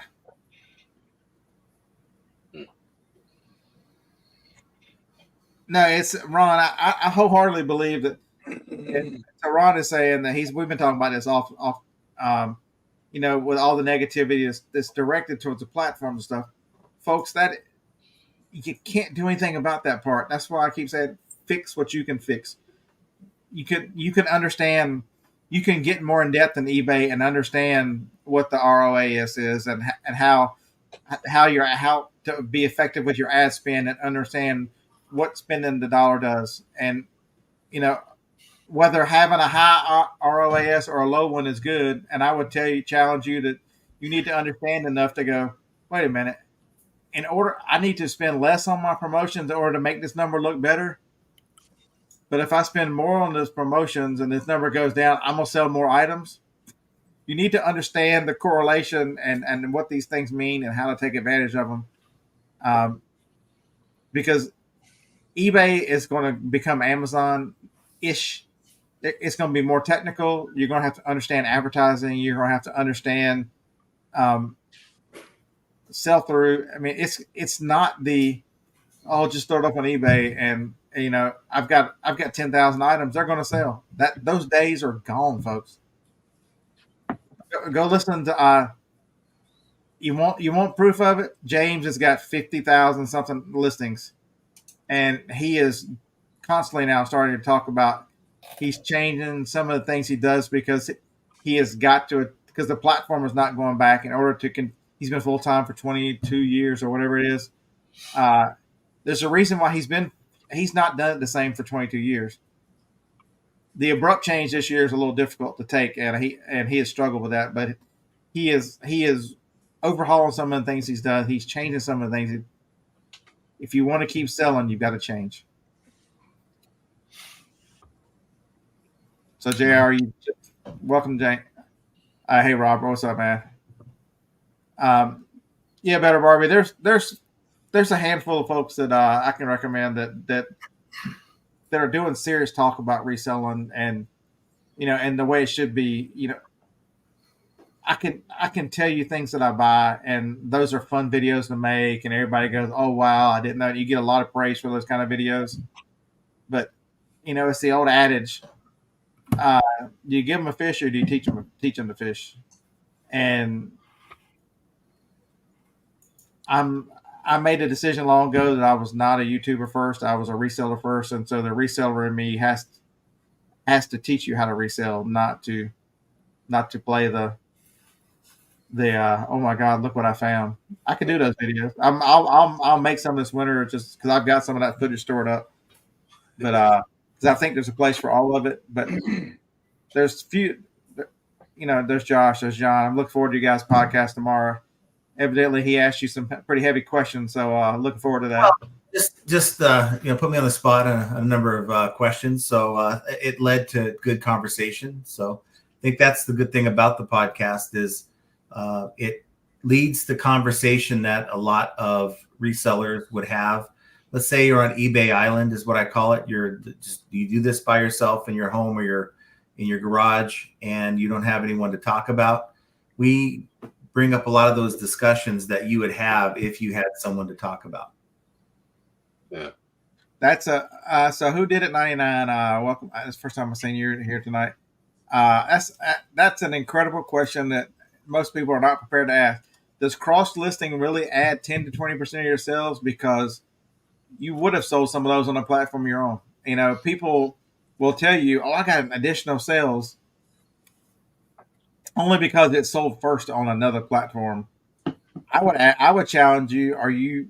What's wrong with it? Did you do everything you can to optimize the listing on your best platform? I can say that I do, and now maybe it's because I don't have 50,000 listings to go and take care of. I only have 550 in one store, and my main store is under 200 items. So for me, you can only, you only do so much with those. And to me now, as far as what the comment said, how do you know? Well, you can look at it like this. If I am selling at $400 a day, okay, on eBay, and now I'm still selling $400 a day on eBay, but now I'm selling another 50 to 75 on the other sites, that would tell me that it's an increase because I have a baseline to what I'm comparing it to. So now, what's to say it won't sell on the other sites? It probably will eventually, but I'm looking for a quick flip or a quickest flip that I can. I'm not interested in holding that item over for months on end and waiting for the unicorn buyer to come in and pick up the item. I want it flipped so I can move on to the next thing. And I get that point, and I think a lot that way too. But the counterpoint to that too is at some point you reach a diminishing effect where if you're not increasing your sourcing and listing, you can only sell so much. It becomes a point where you don't have as many items available, and so I think you really. My whole thing with cross listing is it can be positive, and people are having success with it. Yeah. But you need to understand the second platform. It's going to take having another platform. If it takes too much away from your main one, is it worth it? It's you got to be careful because it's hard to do two platforms great. Yeah. And it's hard to serve two masters, but you've just throwing them on another platform and not understanding those platforms. In our case, I have Jenna. She takes care of the items that are on Posh, Mercari. She's doing District, and it works. I don't have to jump into that. So she does that. I'm focused on eBay. It just works. Now, if you're doing it yourself, it does add an extra element. But what James said in the chat is true. You're going to have a number of people who, for whatever reason, won't go and buy on eBay anymore. They had a bad experience. eBay's losing buyers. They're losing millions of buyers every quarter. Where do you think those people are going? You think they're going to say, I had a bad experience on eBay. I'm going to go to Walmart, go do what I used to do 5 to 10 years ago. No, they're going to find another place to buy online because it's convenient. It's the way the world is. More people are buying online year over year, yet they're leaving eBay. So those eyes, I want to see my item, And I think it just increases your chance of making the sale. But I can see just listening to you explain what you do is not everybody has that option. I think you guys with you splitting the platform so she can be very good at those and you can continue to do what does that's if I had that option, Joni has been cross listing for us, but she doesn't know the platform. She knows how to use the cross lister. She doesn't, and so that still adds a little bit of burden on to me. But if you read Amazon Seller 99, he's been a watch on this channel for a long time and a lot of great comments. And it's true. Some sites, for some reason, an item will be wildly popular. People go to that site for that, and it won't sell enough. It's happened. There's stuff on Amazon that I can sell 100 of, and I'm like, I'll sell 3 on eBay. It's crazy, the popularity and the velocity from platform to platform. But one thing also is that if you are cross-posting, once the item's listed on the other site, there's not a whole lot more to do. I mean, you share your items on Poshmark. That's for some tools, it's automated. You go in and offer 10% off. You can do that across the board to all watchers. It's very simple after the item's listed. That's the tough part, is getting it listed, because it just doesn't port over like an eBay listing. Some, like Posh, as a shorter title. The lister is set up differently. Once it's listed, it's easy. Usually you got to go update the category or subcategory. Yeah. So, I'm not doing disregard. John is. I asked him earlier. They have not sold anything yet, correct? No, we've been on there for about a week. But you can go on and look. The interesting thing about it is as you look at people's stores, it tells you how many solds they've had, so you can see that there have been some sales. Yes, we have a little chat, and that's the thing is a seller chat, and it seems like we get a lot of comments and questions, and you can turn it off, but I have it on, and there's some people reporting sales. I'm just not one of them. So that's my point, Marjorie, is I 100% agree. You need to get the one platform right, because especially if it's eBay, and if you want your listings, if your listings are not selling because they're bad listings, and then you import bad listings to other platforms, I've got news for you. Bad listings don't sell anywhere. Right. They just don't. And so understand, that's why the Wednesday show was titled, Are You an Expert on Your Platform? Really been thinking about this, and you've got to be an expert to make great listings on eBay and then put them on other platforms. And I would challenge you, if you're of the mindset that I don't want to help eBay build the catalog, so I'm putting the minimum item specifics and I'm not going to do anything else. And, I'm not willing to, to do a little bit. So John and I are big proponents in using BAR to get details, especially for the electronics and stuff that we sell. If you're not willing to help the customer out by putting these specifics and the details and descriptions and stuff, even if somebody tells you, they don't read them, the customers that are looking for the things that I do want to make sure that I've got the right item. They read a lot of the descriptions. They just do understand what you sell. I think I'd answer Wyatt there. How do you know when you have done eBay right? Is consistent sales that you are happy with. Yes. The number that you are personally happy with consistently. Yes. Are you happy with what you're making on that platform? If so, then for you, you're doing it right. Now, the person down the street who's selling on eBay, that might not be good enough for them. But for you, are you happy with what you're doing?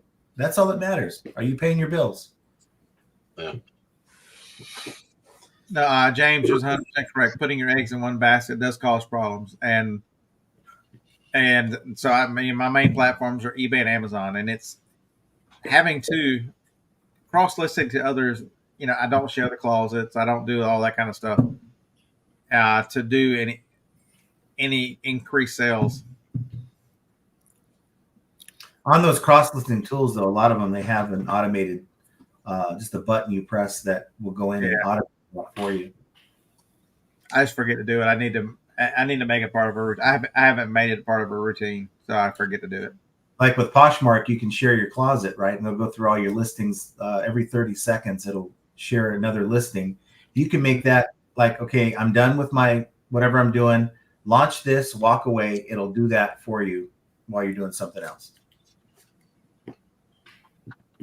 I just don't think I sell enough yet. I'm using the free one, and I haven't sold enough to justify like list perfectly priced. That's a understand that. That's another one that most people don't. They don't see the subscription fees and the fees and calculate those into. Understand how much you've got to sell just to pay for the subscription too. Yeah.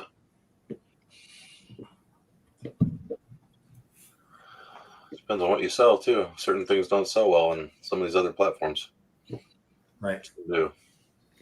But if you're trying to pull it off without a tool, it's going to waste too much of your time. It's not going to be worth it. Yeah, exactly. I've tried it. You take your photos from eBay. You got to do all this convoluted stuff to get the photos off of your existing listing. And then you go into the whatever site you're trying to cross post to, and then import those photos. It just takes too long. It really does. It's not even worth cross listing if you have to do it that way. Yeah, so Josh says it appears funded by a grading company and that would be the reason why that if you look at the markets and the ones, there's tons of card sellers on there.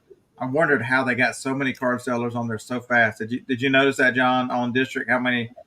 Yeah, well, it's easy. They just go in and are you talking about the process of getting the items over to District? No, just how many there are, how many card sellers there are, and how many card marketplaces there are. There are quite a few. Yeah, I guess a lot of those people just hit up Pete before the others. He took on so many sellers before now he's going in and he's vetting whoever he has coming in at this point. Now, I'm not saying not just for Pete, but just marketplace in general. They've created their own. There are quite a few. There's over 100 card marketplaces. Wow. It's the largest area. It's the largest group, and that makes sense that they're funded by a card grading company.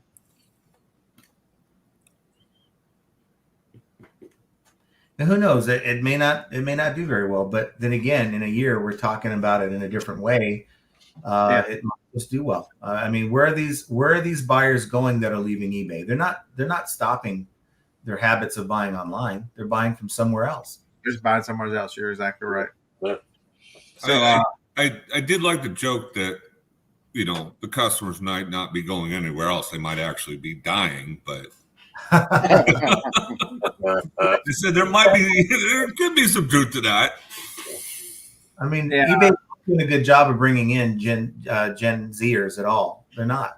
No. Not. So Marjorie, that's another one that we've seen over the last year, especially, and a lot of that has been blamed the slow sales part, which is buyers' markets and buyers' taste have changed as the economy has changed. What people are buying and willing to spend money on has changed, and I don't think eBay sellers did a good job of recognizing the change in market, because they came in a good chunk of them come from the pandemic and the opportunity that presented with free money, and people were buying everything online, and now everything is back to normal. People are back in stores. People are doing whatever, and so that temporary influx, even though online sales are growing tremendously, that number has gone down since people went back to their lives, and now that money is tightened up, they're not buying. They're still buying collectibles, and there's people that are going to have money and they're going to buy what they want. But that pool of customers is shrinking because it's tightening up for everybody else. Yeah, I agree with that. And I wish I could go back. I wish I had one more crack at that free money, because I didn't do a good job of it when it happened. I just wasn't ready for it.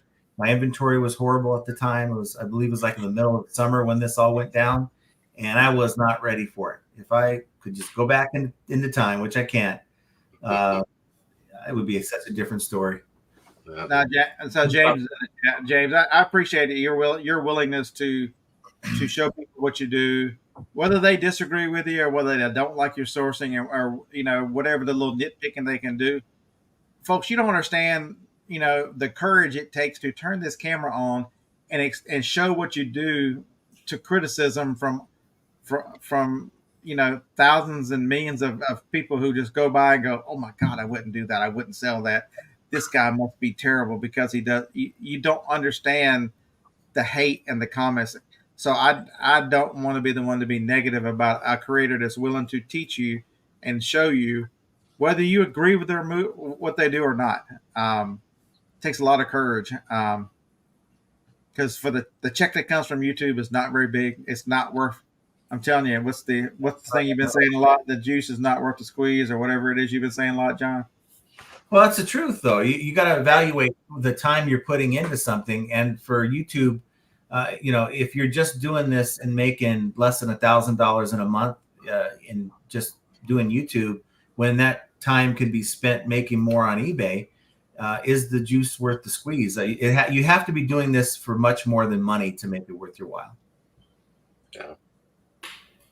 Another thing too, that when you're talking about why are sales changing on eBay, as a not Gen X, as a millennial, I suppose, my generation doesn't buy nearly the same things that the previous generations bought. Right. In fact, we buy a lot less unless it's experiential. Right. 100% correct. And people, they discount that a great. Your people of your age are much more. You look at they're doing van life. They're doing all these things that they're out. They 100% want the experience, and they don't see the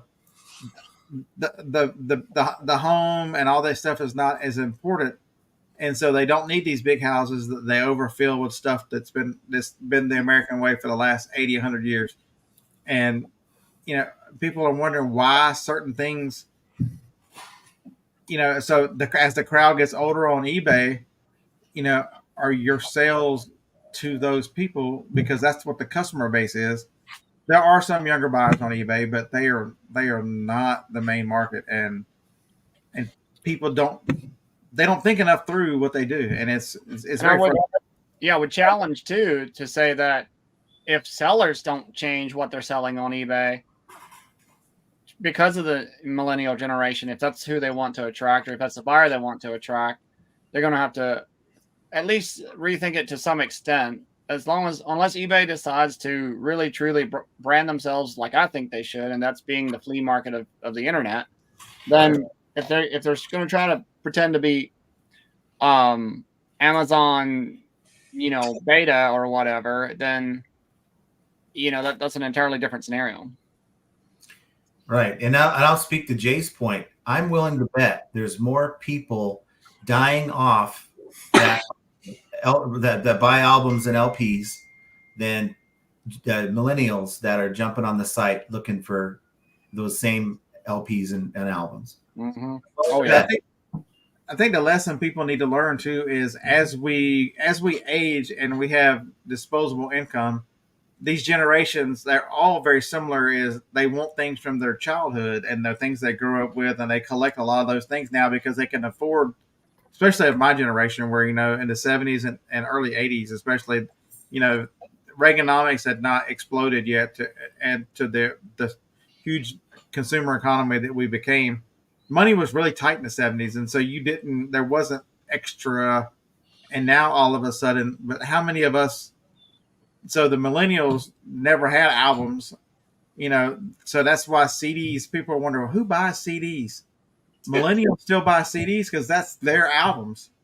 Mm-hmm. And so the album people, even though those collectors are out there, that market is eventually going to dry up some just because the people die off. Is 100% correct. And I of all the millennials that I know of, 100% of the millennials that I know of that have ever purchased an album or a vinyl are two. That's it. I don't know any other millennials other than two personally that I know of. And that's how markets change. Mm-hmm. I mean, there are some current vinyls that, when they come out, they get hot. Oh, and, sure. I think it goes through phases. It's a fad. It's not. Someone gets interested, someone loses interest. It's definitely not hot, all the time. And I think too, as eBay sellers, a good majority of us too don't understand the power of social media. Yeah, we participate in social media, but the TikTok items that get so hot so fast. I don't know how many people do take advantage of these type of opportunities and stuff, and are willing to buy out of their normal buying inventory to take advantage of, because these things, if something goes viral on TikTok, the sales explode. Mm-hmm. It is amazing. I mean, and it's been happening for a while. Look at the Millennial from Monopolies video. Some guy made a video about that because it exploded on Twitter. And right now the timing is, and we discount. I mean, there's so much to learn about markets and selling. Most people don't take the time to understand what timing means. I bought those games and sold in and sold out and got in and got out, and timing was great. And there are so many people I know got stuck with them because I showed you after I sold them, and they went and picked them up, not understanding how the influence of social media is a 48-hour cycle, 72-hour cycle. That the next week they move on to something else, and people go, "What do you mean there was a big blow up on Twitter about it?" And the price is already cooling off because it's forgotten about. I mean, it's the same thing. You want more sales, you advertise. That's how it works. Mm-hmm. More people know, more people buy. So that's eBay's challenge. I don't know if they're ever going to do it though, because they're so focused on AI, and there's nothing wrong with that. But it seems like maybe they just realized that at some point eBay is going to be the only one left standing because of their innovation. I don't know. I don't understand why they're not advertising to the younger generation. eBay has specifically said in their last big update that advertising does not pay. That's how they said it. They said it does not pay for them to advertise. Because eBay right now, because at some point when they started up, they advertised for many years, and they built a huge customer base. Yeah. And they built their brand that way. Yep. Right, because how many years they did Super Bowl commercials, right? Yes. Way back when. Yeah. They did. And I really think that a 3-second Super Bowl commercial, eBay, we're still here. Right. We're still here. That's a good one, yeah. So James says that flea market internet is perfectly said. I've said that for a while, and I think that's where eBay. I mean, we can have discussions on where we think eBay went wrong, but I think that's one of the when you have such a strength and such a variety of like that, and if they got enamored with Amazon blowing up, and oh my God, look at this market, we need part of that, without knowing what it would take to get there, and it's like they flounder. It's like they. By the way, have you seen the new advertising option in eBay that is now off-site eBay ads? Yeah, Josh was talking a little bit about it today. I haven't explored it yet. I got to go check on it. I looked at it last night and set mine up. I got to check the statistics today. Yeah, I count on you telling me whether I should do it or not. So now I'm pulling it up right now. Jake, is that percentage based or pay per click? It's click based. Click based. Yep. So if those of you aren't blessed enough to have Jacob's phone number, I guess we talk 4 or 5 days a week.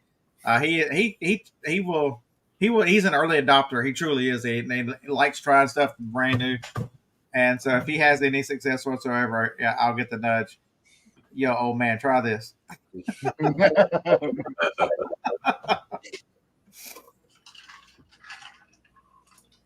So I guess I didn't bid enough on it. I had no clicks today, so we'll see. I started it last night, so it's had I guess almost 24 hours to do, and it hasn't done anything. So we'll see. We'll let it sit there for another 24 hours before I change any before I increase the amount. So minimum, the downside in what I've seen so far is that you have to set the minimum at $5 a day, and I know that's not a ton of money for some people, but for if you're gonna have to let it go and sit there for $5 a day, That's it. yeah, then you're looking at $150 that you now have to figure out how to get back. So then you can hone it down though, right? And sorry, you're kind of collectively getting data, and then you can kind of hone that data down and focus. Yeah, and you also that's right. So you can set you can set your average daily budget for $5. That's the minimum, but you can't set it what your minimum pay per click is, like per click basis, like you can on the promoted ads advanced, where you can set both parameters. This one you can't set the parameter. My estimated daily clicks at $5 is 125 clicks for $5, but I didn't get any clicks, so we'll see. So Biff Boffo says that vinyl will always have the audio file angle, and you're 100% correct, and it'll never completely die out. But the wider audience, I think, is shrinking, and that's the keywords. Just because it's the cracks and the pops in the vinyl that gets people, back in the day. That's nostalgic to some people. Where so many of the newer generations have grown up on digital music now, and they expect perfect sound, and that reproduction from an LP is never going. Vinyl is never going, and God, cassettes are even worse. Hell, heaven forbid they listen to an 8-track, and you got to sit there and wiggle it till it plays right. Yeah, right. I have never heard an 8-track. And hope that it doesn't snap. I've seen one, but I've never heard one. Neither have I. U.S. Freedom Live. Thanks. It's the guests and the chat, man. Y'all make this. I'm just here to give you ideas, but a lot of stuff there's a lot of great sellers that are in the chat. But John's too, and Josh's. It's amazing if you listen to people who do this and are serious about it. Our followings and the people that follow us tend to be of the same nature. They are people that take it serious. There are people that want to hear concepts and talk about, betterment and why things are to understand, so that you can continue to always innovate, always improve. Yep. Let's see. Yeah, Fartsack Jack's gonna he's going to Whatnot to sell LPs. I know, Larry. I spent too much money on gas to make any profit on those videos. That was insane. That was if you go through and look, other than them making fun of my beard and whatever, on that big video, the big thing was I didn't make any money because I didn't calculate in the price of gas. Because gas back then was $2 a gallon, and that $50 or whatever I spent in gas was just a deal breaker. Yeah, that killed it. So Wyatt Earth said he saw an eBay ad on YouTube today. That's encouraging. Oh. I wonder if it's related to this offsite ads campaign stuff. Ooh, could be. Hey Scott, you plan on running for office anytime soon? He doesn't run to the office, let alone running for office. Right. The problem is I have a tendency to tell you what I think, and nobody, politicians don't do that. Look at the big. I just responded to Queen City Picker's comment. Oh Lord, I hadn't got to it yet. Yeah, I can see with the eBay bucks. That was a weird one. That I don't think eBay bucks was implemented very well. I used them whenever they showed up, but I never really concentrated on. There was no excitement with that program. There was not a ton of buy-in. I don't think. See, I truly wonder over there in Californication over there, of all the people that are in these eBay offices, how many of them actually sell on eBay? How many of them are actually real sellers or have any experience with the platform? You start thinking the decisions they make, you go, because I can see the decisions for the CEO and those guys, because he's got shareholders to answer to, with the hedge fund folks that are huge controlling interest in it. He makes a decision that affects the stock. I get that. But you've got these people who are running these big chunks of eBay. You wonder how much selling experience and how much experience, because the experience, but they'll tell you, we buy. The experiences from buying and selling are tremendously different. And, everything is being done for buyers, and very little ever positively affects sellers. The sellers are taken for granted for the most part. They are bleeding us dry with promoted lists. Their continued success is how much more advertising can they make us pay for. Y'all understand that, right? It's not to attract more buyers to buy stuff you can increase their bottom line one of two ways. You can sell more stuff. You can increase fees. Those are and they have solely landed on increasing fees. That's very concerning. It tells me that there's not a lot of sellers that are represented by eBay employees. Well, yeah, maybe the people you talk to over the phone that are in the United States, because I've encountered a number of them that say they sell, but anyone that's in the corporate part of eBay makes enough money to where they don't need to be bothered with everything that goes along with being a reseller. They wouldn't even bother. It has nothing to do with money for them. They make enough money at eBay.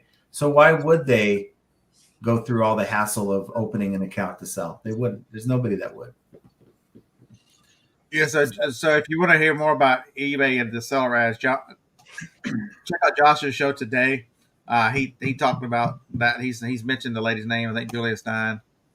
He had some conversation about where he thought it was going and what he learned from those. Whoa. Yeah, so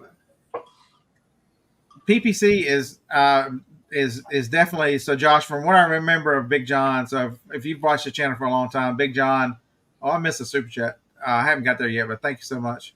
And I guess, can I click on that? Preach. The one thing John,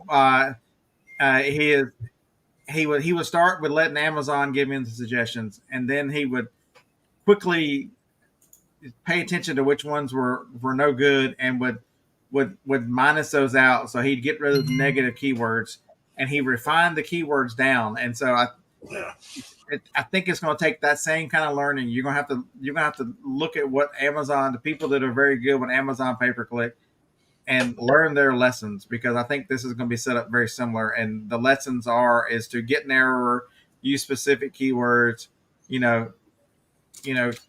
kill out keywords that are no good because they just cost you money, and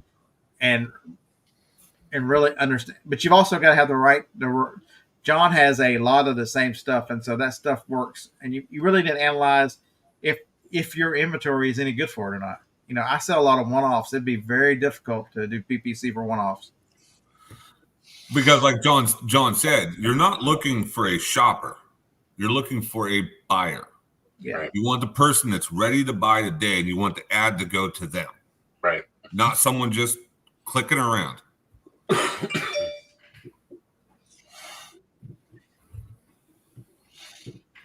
So Sell Resell said, I saw someone in John's chat say a while ago that doesn't matter how much eBay advertises, that sellers don't have the items younger people want. See, I would say that opposite. You said that's the most sensible statement you've ever heard. I'd say that's the most nonsensical statement. eBay has the most variety of any platform. There's tons of stuff that I look to sell, and I'll look to sell on Amazon first. It ain't there, but it's available on eBay. eBay has the widest product range. Right. And the stuff that I sell before the listing exists, or if it's something that goes TikTok viral, it's not on Amazon. Oh yeah, you can put it on eBay. You'll get the money. eBay. I have found over the last 12 or whatever years I've been doing this full time that the eBay selection, there is a much broader variety of items on eBay than Amazon. Can you get it faster on Amazon? Strengths are faster, sometimes price, all those things, but it's not selection. Remember, Amazon spends their time berating their sellers and carrying on, where eBay makes it much easier for you to list whatever the hell you want to list.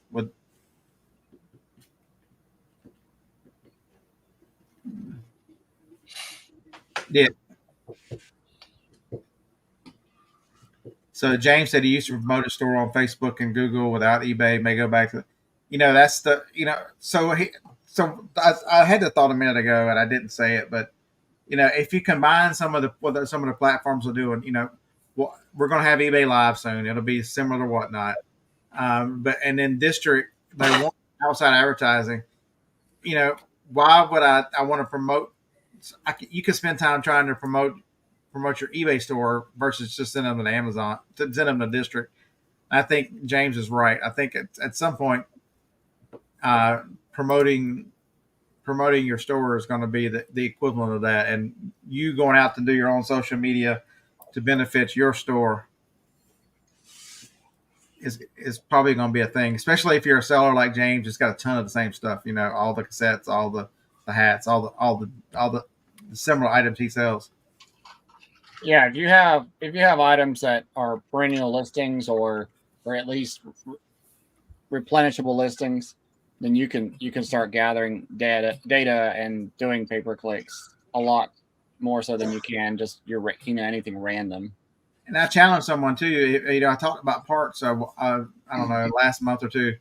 You could make a kitchen appliance parts store and start selling parts, and then start using your own advertising on social media to send people to your site. Once you build up enough inventory to sell major brands, if you wanted to do coffee makers and all you had was coffee maker parts and just start buying coffee maker, you could build stores specifically on eBay and do your own promotions and not worry about the platforms. But not many people design stores like that and think that. The ones that do, I actually mentioned that, and I got a message from somebody saying, you're giving away all my secrets. This person had just thousands of lists of parts. He's like, all the ones that say parts don't sell, check out my eBay store. And I mean, just tons of souls, tons of parts.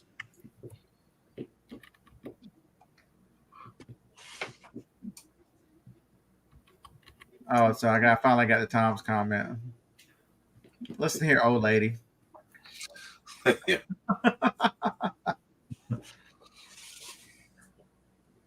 Yeah, so John says, sell, resell. What do the younger kids want? I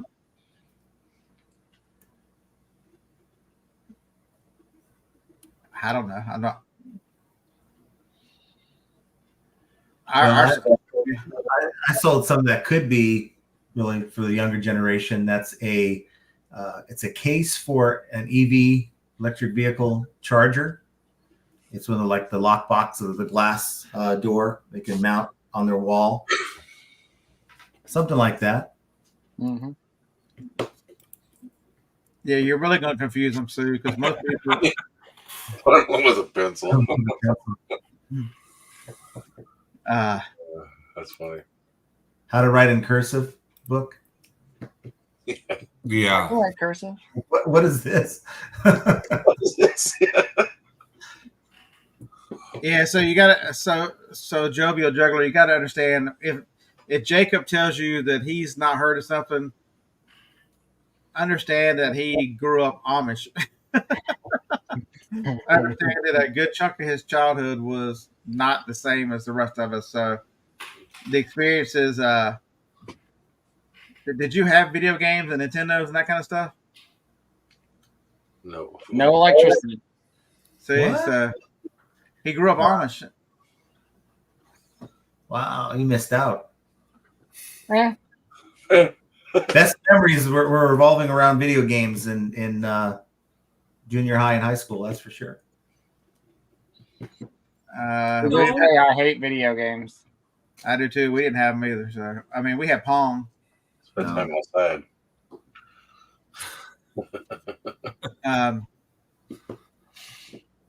No, I'm not Amish.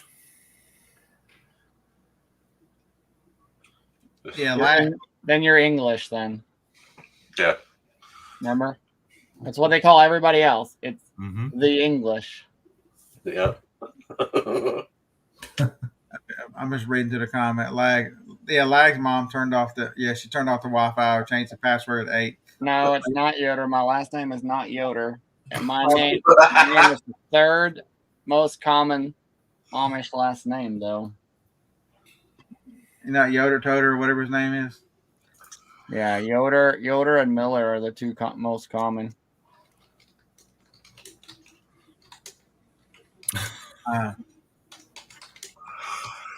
But I remain the king of them all. Watch That's out, all. Scott. The old lady's looking for a fight. So your last name is Stoltzfus? No, it's King. Oh, okay. Stoltzfus. According to Bard, third most common Amish last name is Stoltzfus. Well, yes, okay, technically, but there's two spellings of it, which means that so some people would argue that it's spelled F-U-S at the end or F-O-O-S. This one's F-U-S. Yeah, so but they combine the two spellings and combine, yeah. My mom's maiden name was F no, I'm sorry, my grandmother's maiden name was O-O-S. Let's see. It's amazing. I mean, just random random stuff that you would think of. You could just pull up on Bard within seconds. You just for sure. Absolutely. See, And it's fairly accurate. Showgirls around the world. Did you ask this question in John's chat too? I don't think there's a right answer. I think you need to experience and play around to understand what you sell because different categories are lower or higher, and some don't need it at all. The lower you can promote and make the same sales is probably where you need to be. That's my opinion. I'm still trying to figure that out. Yeah, and I do too. I change mine weekly to just see what happens. And yeah, so Myler is a fairly common last name, but not in the top. Yeah, showgirls. I'm Amish though. I'm there on the top of the list, but I'm not Amish. So showgirls that started. Have you done an ancestry? You might be in there somewhere. Yeah, I don't know. I did the 23andMe, but I thought I was part Indian at the time. It totally just jacked me up. I found out I was German and Irish and everything. So the one thing I would tell you is everybody was at 2%, and 5% is a popular number. You hear a lot of people talking about, I do 5%. So take that in mind. If you want to improve your placement in search and do those other things, a lot of people, 5% is a positive number. I would go a touch higher than 5% and see what happens. Mine do nothing until I get to 12%, but that's my category. So last week, the week before last, I did 12. Then I dropped down to 10, and my sales took a noticeable dive, and I put it back up to 12, and sales came back. So I don't know if I think that's what it's worth. I saw a lot of electronics, and the average in electronics is up in the 12s. Yeah, electronics is high. But then you sell books. Books is around the 9%, so you could get away with a little. Understand. Look at what eBay is suggesting as where you need. That'll tell you the category of your items. In the range or the ballpark. You can go some lower, but if that's what they're suggesting, remember they're telling everybody that. And, there's this opinion out there that everybody goes, we all need to band together and we need to all lower. And so eBay gets the picture that they can't do this to us. I mean, there are people, John hears them, John hears them. Yeah. Folks, so very few people are on social media. Most sellers are not. And you're never going to reach them. They're going to continue to do what's right for their business. And so that's why I tell you, you need to do the same. I look European. Huh. Backwards. Put the hat backwards. That'll help. Do you know the irony? The union leader, will you be that person? Scott, let's put this union together. Let's all collectively start a union and just show eBay. Oh, yeah. Yeah. I am not going to continue conversation because it would send me off on a political deep end. That I'm sworn I will not do this. Get away from me, Satan. Right? Not today, Satan. Not today, Satan. This will lead us on some long rant that'll be just absolutely insane. Hey, John, stop taunting him. He might lose his $4 from YouTube this month. Well, he can offset it with collecting $39.99 a month for union dues for everyone who believes that. I don't think people understand this, and this is the if you don't sell on Amazon, you don't understand what Amazon sells at 99, and why I tell you that it's much more items on eBay. In order to add an item on an Amazon catalog and to get traffic to it is exceptionally difficult. Most people take the same position I do, that if it's not on Amazon, I'll just sell it on eBay. Yep. And because they won't sell it at all. It is much, much more difficult to make an Amazon listing than an eBay listing. If you've never tried it, you don't understand.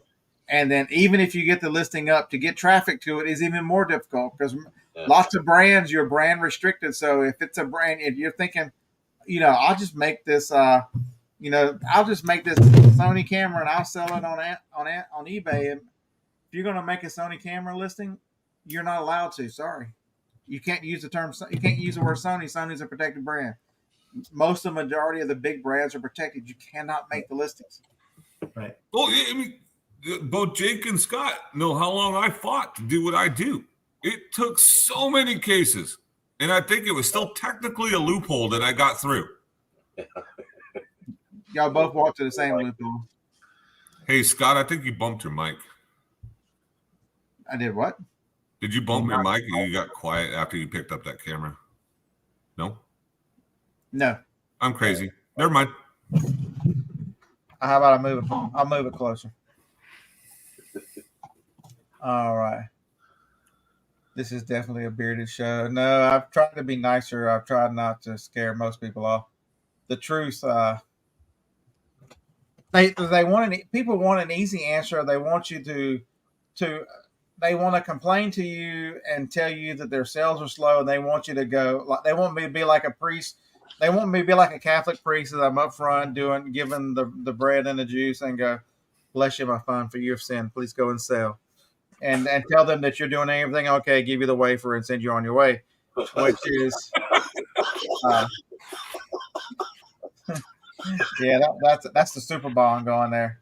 And it just doesn't work, folks. And you've got to reselling is an active participation. You've got to actively evaluate what you do and actively evaluate the situation and the environment. Everybody wants to go buy stuff. Sorry.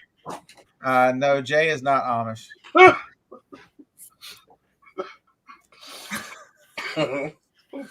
That was good. I'm trying to find. Hey, Dave, just don't. Bunch, right? Don't blow up my way, Dave. I have to take a DOT physical tomorrow morning. Those bastards. I hate them. I wanted to operate heavy machinery, but it wasn't happening. If I knew you I'd had dinner with her vape off camera, like blow vape this way after you did that. That'd have been perfect. So Wyatt Earth says he's not surprised that Jacob sells tree parts. Well, those were his toys growing up, so he didn't have electricity. He played with trees, so there you go. Yeah, I climbed the trees, that's for sure. You know what you can do with a stick. Well, Marty's got a great point. It's all about what will sell and not how much. What will sell? I think the biggest mistake I see people making, other than bad listings, is bad pricing. I think John might have hit about this today. You look at an item. You look up. Let me get it out of it. You look up said camera and go, this is a camera that's worth $600, but somebody got $850 for it. I'm going to get $850 for it, and then a year later, it's still a $600 camera. That one outlier paid too much for it. and because they saw the sponsored listing and it was the first one up there, and you're still wondering, this is a quality camera, it's a great item, it's got great sell-through. Why has it not sold? Yeah. And then they get an offer for 6. They get an offer for 6 and reject it because no, I'm going to hold out for the 850. Yeah. Yeah. So in an effort to tell you that I'll sell anything, so I picked these up at a yard sale, or an estate. It was actually an estate sale because people. What's the reason why we have estate sales? People pass away. So these are zinc Band-Aid patch thing, wound care, a lot of 4. They were $1 a box, and they went for $30. They had 12 of them, and I'm like, would you take $8 for the whole thing? And she said, sure, we'll take 8. So I've got 72 cents in each in them. And that's Urena Z Wound Care from Medline. That's. You want to know what my ad rates are set at right now? So my max, I've got my cap set at 21%. I've got 11.8, 17.8, 17.8, and several more at 17.8. Is promoted? Yeah. But remember, he is selling Twiggies, and that he has no cost on them. So you can promote and spend more on advertising when your cost is just you walking outside cutting trees. That's what gives you an advantage, though. When you keep your cost of goods down, you can do things that other people can't. Right. Absolutely. Yeah.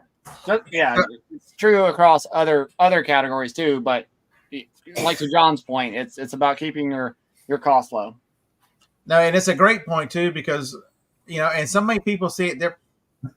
They don't see it that way. They see that if I keep my costs low, I make more money.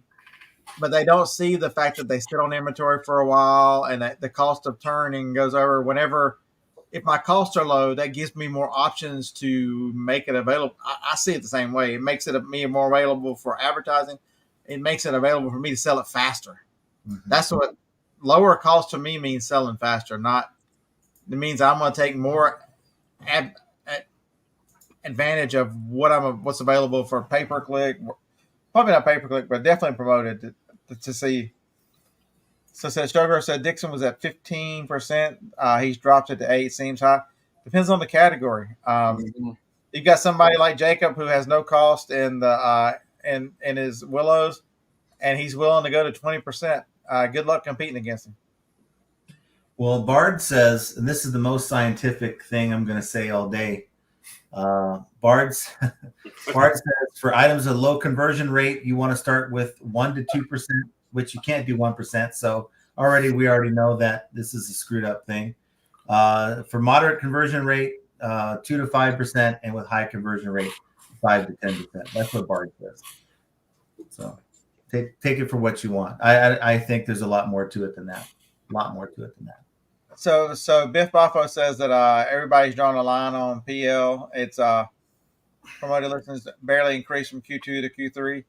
The interesting, everybody was saying, I want to see what happens in Q3. Their numbers going to be down. Our sales suck. eBay's, and they hit the number that the street was looking for.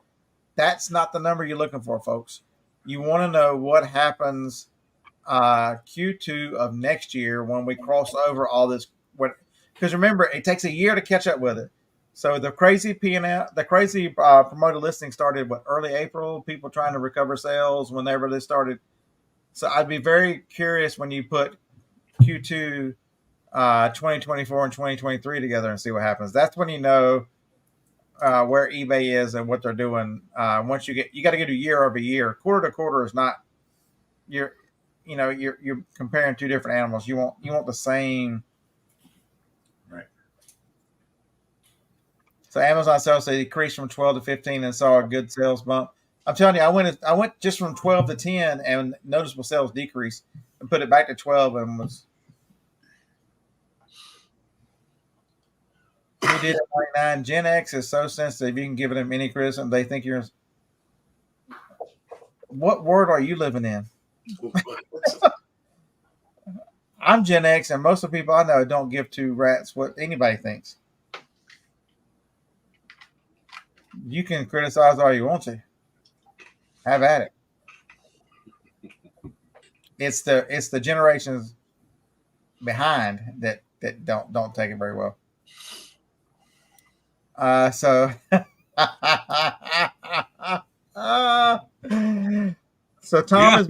Tom has been fooled by AI, and he is now gun shy. No, that's a real fireplace.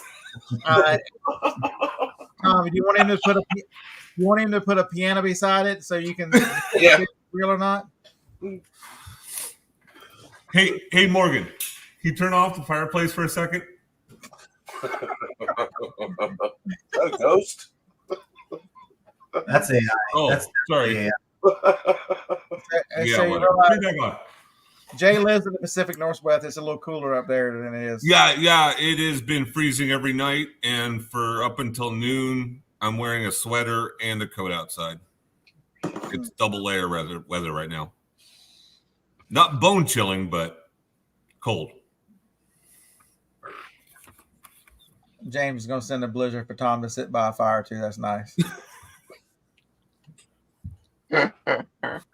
So James, so Harlan and I had this conversation. I've talked about it the last little hour. So he says that people are listing stuff that's already flooded. Only a few sell.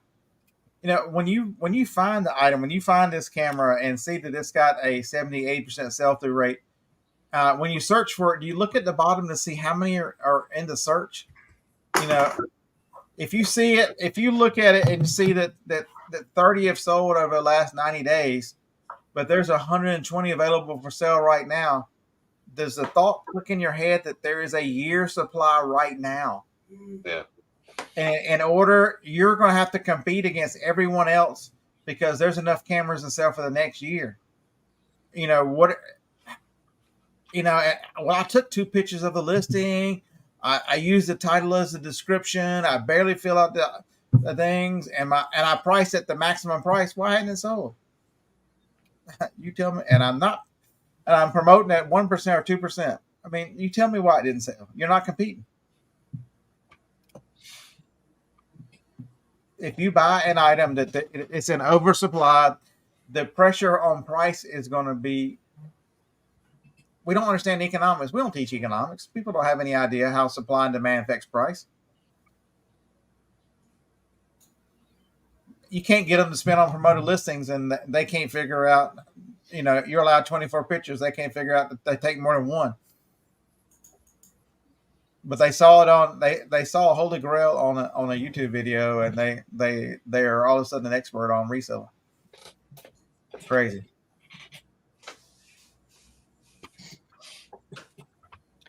I was just looking up to see on TerraPeak. There's a keyword that I use for my willows that's in every title. And so it's an easy way to look up how many total sold on the platform using that one keyword.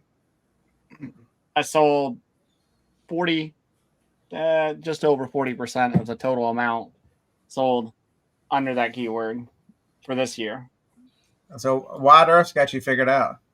You've got a money tree in your yard. It's genius. Yeah. Literally. I have about 50 of them. So Jake, if you're at 40% theoretically, you know, if you're based off of that 40%, there's 2 or 3 other sellers. There's 2 other main sellers, and yeah, the ones they're the ones that steal my photos. But yeah, there's 2 other main sellers, and then there's the ones that come and go. Right. Yeah. Try it, lose interest. I mean, there's a few that do okay. Right. You need to take Photoshop and put like in the willows, like in the wood, put on there like this seller sucks, like write it or something in there. So when you blow the picture up, it'll say the other seller's terrible. Yeah. Then they'll put it on their own listings because they do steal all those pictures. Oh Yeah. I'm getting ready to do an update on photos, and so we'll see if they migrate over. Several of the listings, they even took the title and word for word for the title. Yeah, whatever. Wow. It was a very good listing title. So James, I do agree a little bit. Going forward, I think their margins are going to get a little lower. Yeah. But the one thing I can tell you is you can also, to a certain extent, because I think right now we're in a big shakeup. Remember, I'm hoping and praying that they don't change it and we go $600 and they all get 1099s and they're forced to pay taxes on the stuff they sold. The great purge of reselling will happen because all these people who are going to skate by and think they don't have to pay taxes are now going to bring a level playing field. I think we're going to see a thinning out of the herd. I think the easy days of reselling were all these people came in because it was pandemic thing to do. They sat around watching videos so they didn't have anything else to do because they couldn't leave the house. They never really learned to compete because a lot of them tend to skew younger. So if they don't compete, they'll give up. They will move on to the next hot topic or hot whatever it is. I think we're in a time of weeding out, and I think once we get through this period, I think some normalcy will return. Because I think the economy is going to continue to struggle. I think 2024 is going to be another tough economics environment, and reselling generally thrives in these times because if you are a used seller and provide value, it's amazing the things that you can still sell. But I don't think people see it that way, and I don't think they understand enough about selling and reselling to get through the tough times. And so I think a lot of people would just throw in a towel. So I just looked up my selling costs because you can do that under performance on the Seller Hub, and so my selling costs from last year to this year are 4.5% higher this year than they were last year, and I sold 20% less so far this year than I did total of last year. Do people give willows for Christmas? No. But I have had a lot more repeat buyers in this year versus last year. Well, something just happened to me that I'm willing to bet has not happened to anyone in chat or on the show in the last 2 hours. I got a sale on Bonanza just now. Oh, wow. I've never had a sale on Bonanza, so there we go. Yeah, I'm still waiting. I've never even seen their website. $100 sale, and guess what? I don't have to take it off of eBay. I'm not a Bonanza shill at all, but I'm just making a point that I don't take it off of eBay. Got full ask for it, and it folded. Huh? Yep. It folded. Okay. Bonanza. I'm in my first week on Bonanza, so I'm curious. You're not going to see a lot of sales, but I mean, I think I was at a dozen sales for the year up until tonight. Just now, I got a notification. Here, maybe I should check my account. I think going on along with that same point that was made earlier by Scott is the lower margins. Zero. is people have to factor in how much AI is reducing the cost or the barrier of entry for sellers. And so if we're not able to reduce our own costs on our side, then we're eating the same amount of cost or more because our costs are going up if we're not willing to use things like AI or other tools that are low-cost tools to make up that difference. I said the one thing I said, the barrier to entry, I agree, is very low, but I think the like Amazon, I think the information barrier and the competition barrier to eBay is steadily going up, and so I think I think that's a good thing. I think it makes it more difficult for people to come into eBay because they are at a significant knowledge deficit. Whereas before you could get away with that because, they give you the newly listed bump. They'd give you all these things that help improve your chances. But now that but promoted listings and other stuff, you're allowed to jump ahead of the line, and so all these newly listed items and newer sellers immediately, and they don't have a rating, and so a lot of the stuff that they're using in search now, they're typically don't buy the greatest items or have them available. You can step on these people pretty good. So I think moving forward too, that'll be a significant factor to competition. It won't be immediate, but I think moving forward, especially after I think the purge comes next year, when people finally just give up. It's not worth their time. Yeah, I think there's certainly a factor to that. People getting that $600 1099. So, yeah, it's certainly because if you get a $600 1099, you can no longer do most of your own tax filings. At least that's what people think. That's for you, Tom. If you don't like it, come on the show and tell us about it. Hey, dog. Good night. There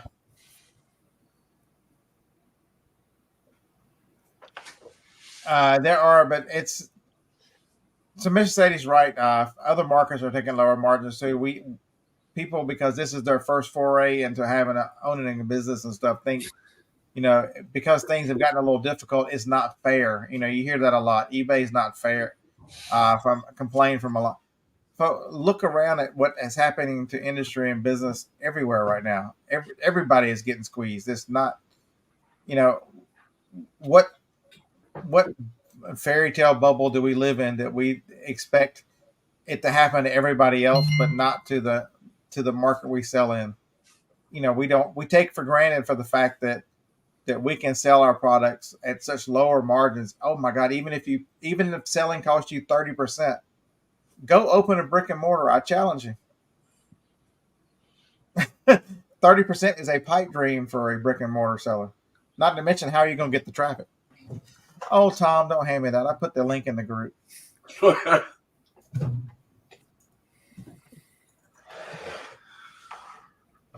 He's getting old. He forgets, I think. He does forget. John just called your bluff. That's what I call it. All right, what do we sell this time? Some DVDs, media. Buck Denver asks, "What's in the Bible?" Volume 7. Anybody's welcome to come on. You got to have on clothes. That's pretty much it. We don't want you like it. We don't. So, John, did you ever hear that one where the person came on and mooned on the live chat? That was awesome.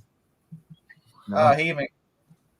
She even combed his hair too. Hot damn. What's up, Tommy? Hello. You got to talk loud for him. Yeah, turn up your hearing aids, so we got you.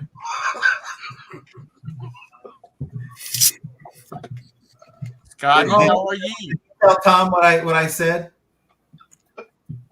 Here? Yeah. Y'all bunch of asses. What? Grandma? Harlan, are you Tuxedo Man tonight or tomorrow night? I think it's tomorrow night. I think I'm a night early. Yeah.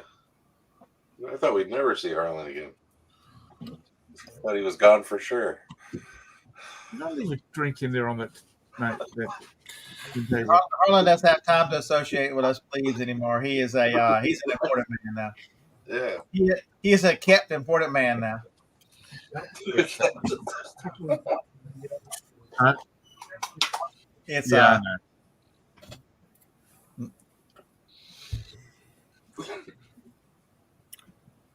So what were you going to tell us, Tom? Oh, I went and looked at some stuff that a guy has been selling on eBay for 2 years. He's not making any money, and he's getting out of it. And let me get rid of that. Anyway, he's getting out of the reselling business. He called me because I'd given him my card some time ago, and wanted me to come and look at this stuff. And Jesus Christ, cheese and crackers. He had stuff. He was wanting retail price for some of his stuff, and then he told me he had a few clothes, but 90% of it was clothes, and I don't do clothes. And I mean, I looked through briefly to see if there was any like band shirts or anything like that because my kids like those. But I said, "Was this the prices that you were asking on eBay, and he said no, they were a little bit higher because I had to make some money off of it. And I said, that's the reason. It's too damn high. I can buy the same thing at the store at retail price. So we never, needless to say, we didn't do any dealing because I think he was buying. I think he was buying off the shelf, and then trying to make a couple of bucks off of it, like he was doing retail arbitrage. I'm not sure exactly what he was doing, but it can be done on eBay. But retail arbitrage on eBay is much more difficult than Amazon because of the pricing. Yeah. The pricing, you do get higher price on Amazon. Yeah, but it was so he's getting out of it. So that's one down, and he's got 2 friends that was selling on eBay, and they've quit too. So the one thing I'll tell you is I think Tom this is going to be an opportunity for a lot of us that, as people get out, they're going to be wanting to sell inventory. And, but you're going to find, as you look at these stores, you're going to find what Tom just found. There's a reason they're not selling stuff because of their prices and what they're selling. The game has not changed that much. It's still what you've got for sale. Do people want to sell things that sell at a reasonable price? And you will still sell in this market. I promise you. He's got to, and you got to when you buy it, you got to have a good price. You can't pay retail for stuff. 3 times rule. So James said your first cordless phone was just yelling across the house. No, so Tactical Z, Tom does have lots of stories. And he is very entertaining. I give him a lot of grief, but he's a lot of fun. We have to enjoy this time we have with him because somebody needs to be writing down these stories. I told Roberta, I said, I'm going to go listen to Scott's show for a minute. She says, no, hell, you're not. Because last time, or almost the last time, I ended up with a heart attack in the hospital. Hey, that wasn't my fault. I know. Honey, pass me the ketchup to go on this cheeseburger and fries. I had a heart attack. That ain't my fault. Right. You born and raised in the South. You eat as bad as I do. I know. I grew up on nothing but everything was fried. Fried squash, fried okra, everything was fried. But it was healthy because it was vegetables. Mr. Sadie said this is old lady abuse. Yeah. Screw you, Mr. Sadie.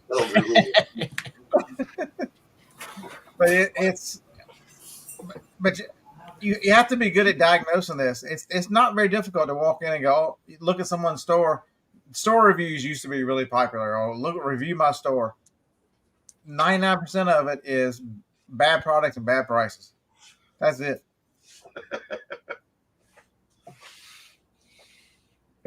I know one thing. Dave's got the cleanest damn store, unless that's a damn green screen. Oh yeah, everything is so neat. And that's some other reseller, and I just took his picture. I use it now. He used to sell pianos, I think. All right, Dave. Number 3, Dave. Oh yeah, here. Wait, hold on. Is that a red pill? Yeah, you want to take the red one. That's a. So I made. My uncle made some oil, but it's coconut based, and I can't stand coconuts. And so I'm like, what happens if I order the largest capsules on Amazon and take an eyedropper and melt it in the microwave and put the oil in the capsule so they are full of weed oil. Weed oil. So Tom, John wants to hear some stories about Jesus from your childhood days in high school. Y'all being ugly tonight. What? I am not that old. God almighty. I hope I live to see y'all in y'all 60s. What? Oh yeah, it's really. And all these young whippersnappers that. Oh God, that sounded old. There, these young whippersnappers give you hell. I think you're only digging your hole deeper there, Tom. Yeah, I know. That's on you, Tom. But guess So- what? So that's a good question, Harlan. I have not Family heard is looking anything. Has good. anybody heard about because he was having open heart surgery today? Yeah. Hmm. Not heard anything. Folks, he can be very sedentary doing this. Take care of your health. I can't beg you enough. We lost too many here and here lately. Make good decisions about your health. Go see your doctors. Do the things you need to do. Get you a treadmill. You can buy them for $50 off a damn Craigslist. Do some walking, something. Craigslist, is that thing still alive? Yeah. It's stepping already. Facebook Marketplace. Look on Okay, Highbid. You can find them cheap. Yeah. Why is that? He can understand you better than Granny.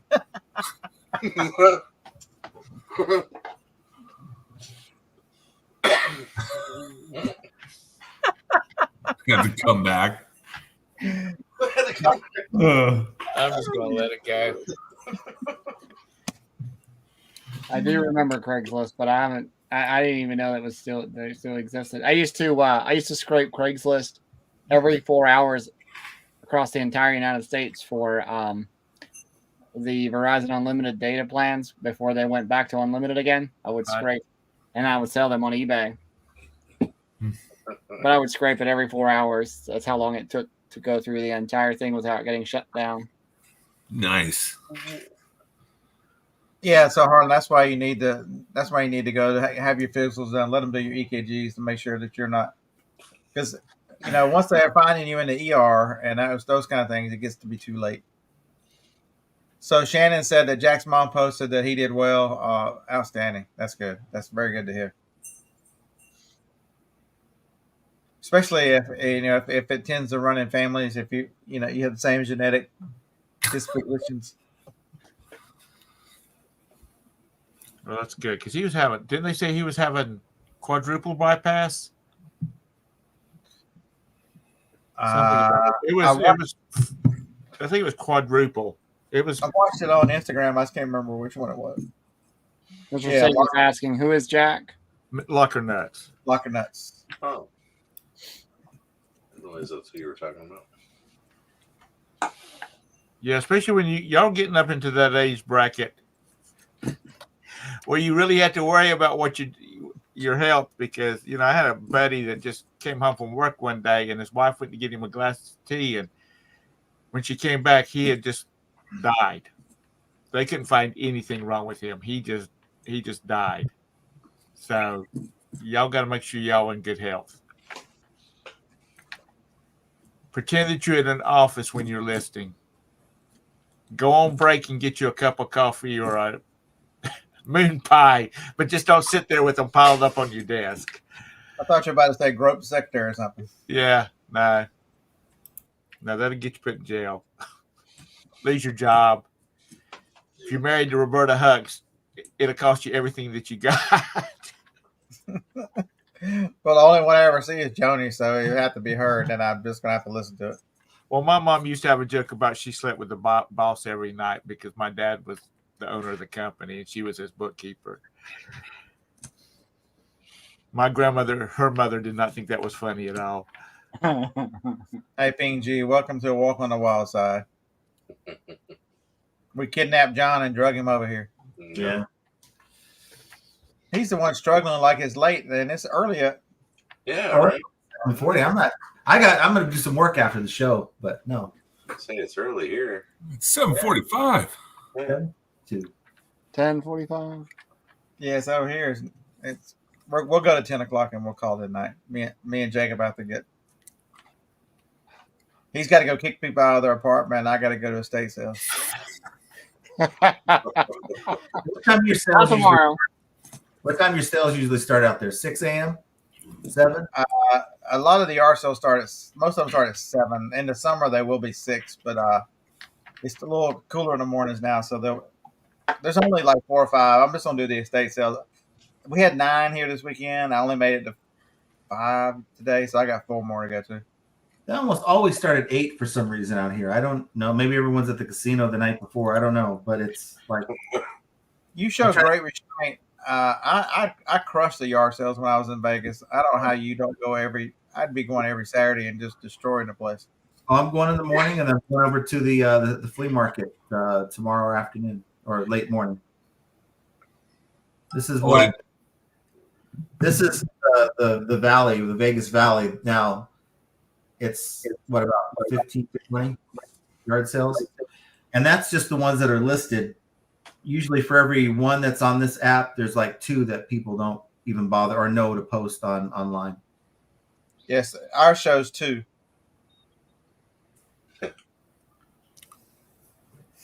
We're lazy up here. Some of the sales don't start till 9. I'm like, holy crap, 9? 9. I mean, what's Yeah, that? I saw one that started at 10. At 9 o'clock around here, they would be lined up in front of your house waiting. No, I mean, there's some community sales I go to. The community sales start at 9. I'm like, holy crap, get out of bed. Get your shit out. It looks like that. It's estatesales.net. If you can see it, it's in the middle there. When you open it up, it'll go to your area. And like tomorrow, that's what it shows. That's how many estate sales we have tomorrow. Now that's just estate sales. What about yard sales? You know, the yard sales? It showed 2. Oh, okay. This shows estate sales as well. That's just straight yard sale, estate sales. There's a second one called gseller.com. It tends to do better here. So it says we've got 2, 3, 4, 5. It says we've got 6 yard sales tomorrow. 7.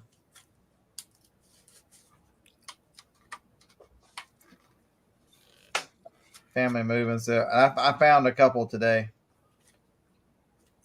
Harlan, what time are you gonna be here? 9:20 Weatherly. We'll go to the church and buy nothing again. What do you think? Kick her out of bed, Harlan, and tell her she's got to go home.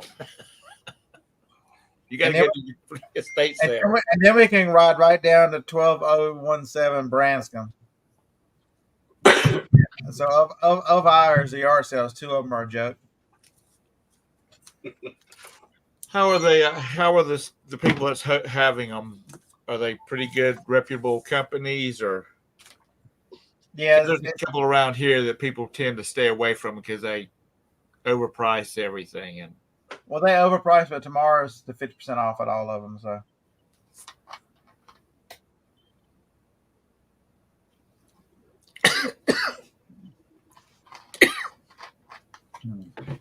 Yeah, it's in the brand. So, John, if you move here, you're gonna have to wear Alabama stuff and burn all that damn Georgia shit you wear. It's not allowed. Brad is a Georgia Bulldogs fan. Okay. Yeah, Las Vegas is a lot of good stuff out here. Yeah, that's when I picked up Harlan. I got that drone. The other one, I got all those. I must have made a $1,200, $1,300. I paid for the whole trip just that first Saturday morning at yard sales. It was because I got $500 for the drone, and I got 4 of the massage books teaching people how to do massage. I got $125 each for those. I paid $5 a piece for them. So, and we left all kinds. That person they had massage tables and all kinds of stuff brand new in the box. I just couldn't do anything with them because I'd just gotten to Vegas the night before, and I had a whole week. I'm sorry. Oh, Lord, Todd. I flipped over to Facebook and he shared it with me too, Mr. Sadie. A drunk picture of him? Yeah, him dancing. How come I don't get it? Damn it. Hey, Larry, send me that picture. I need to see it too.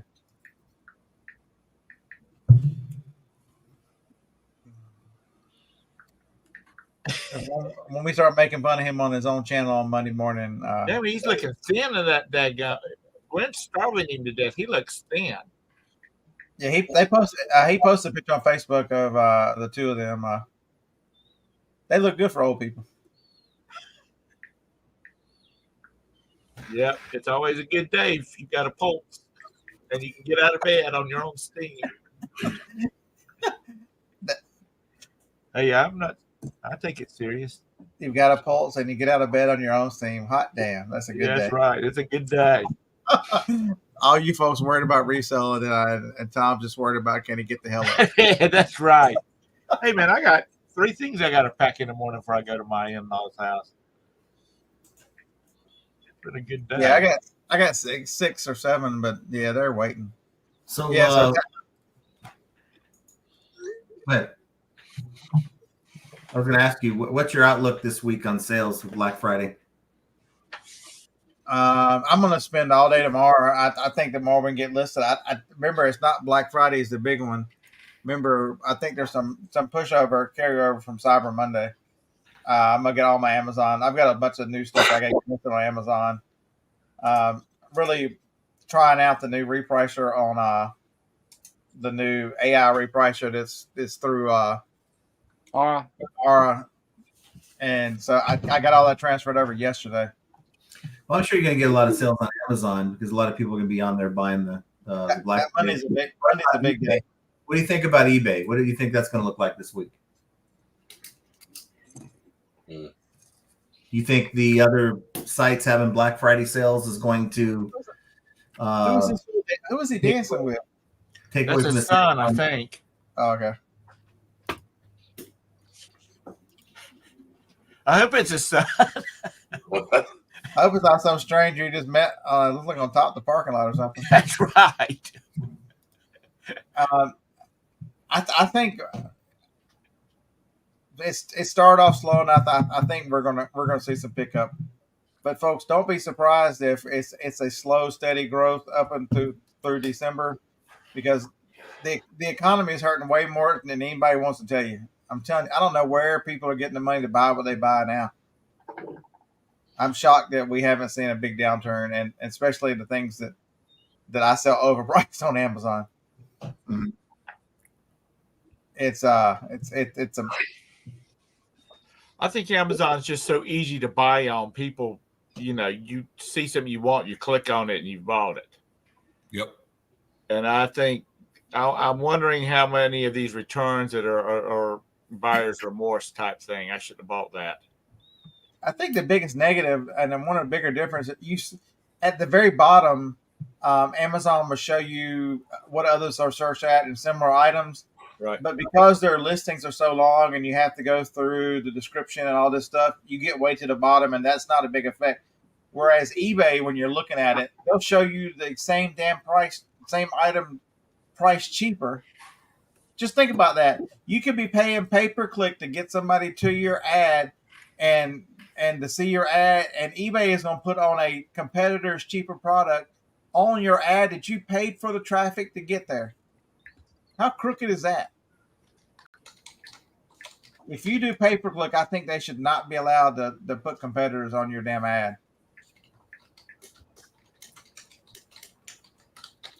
Larry, I think we're already in a recession. I think we're already in. We've been in a recession. They just not want to talk about it. If you look at the 2008, 2009, the bank failures and that kind of stuff, we've already had more bank failures and more losses than that recession. They have a tendency to go, it's bad now, but we're just going to get through it. And then a year or two later, oh, that was a recession. I think we're living in the middle of that. Well, and the other thing that was really, I've spoke about it previously with my employer when they changed insurance, and I found out more information today. The broker that we go through is forecasting, predicting, however you want to word it, or expecting 20% every year for the next 4 years increase in medical insurance rates. And I mean, if they're right, I kind of get his decision to do what he did. He's trying to stay ahead of it. But yeah, that's interesting to hear. And it's been steadily going up. They used the excuse of Obamacare how long ago, and insurance has just spiraled out of control. Yeah, that there's more competition. Yeah, Well, we've got to after the first of the year, we've got to change our homeowners' automobile insurance because our insurance company is sent out notices saying that they're not renewing policies in North Carolina. They're getting out of they're getting out of the homeowners private automobile industry completely. Because weren't there a bunch of companies that left Florida? Yeah. yeah. I'm in North Carolina though. Right. No, I know you're in North Carolina. Yeah, but I was just for reference. It's a lot of them are pulled out, but they're pulling out because of the hurricanes. But so we've got to find insurance, other carrier to handle our insurance. And my wife said, when she called and find out about it, she said, so if we go ahead and change right after the first of the year, we're paid up till June. She says we do get a refund, don't we? And the girl at the insurance company said, well, I believe so. And I told Roberta, I said, you call them back and tell them if we change insurance policies, we better get a damn refund back because they're the one that's leaving us, not the other way around. I hate insurance. And if anybody's in the insurance business, I'm sorry, but I just hate insurance people. I do. When you boys have been around as long as I have and you've had to deal with this crap, you'll get to the point where you hate them too. Play on that old man thing there. All right, we got 5 minutes left. Anybody got any questions, comments, concerns? Did they need a pseudo expert opinion on this panel? We'd be more than happy to entertain you for 5. Well, I consider you a professional. Hey, Scott, I will comment about one thing that came up on Wednesday. Being FBA, but yet you're still not buy box eligible. I have items that I'm still not buy box eligible FBA. Right. Even after, where I'm at. So why is it? Is it because is the buy box suppressed, or you're just not allowed to be there? No, it literally in the app says buy box eligible. No. It says I am not buy box eligible.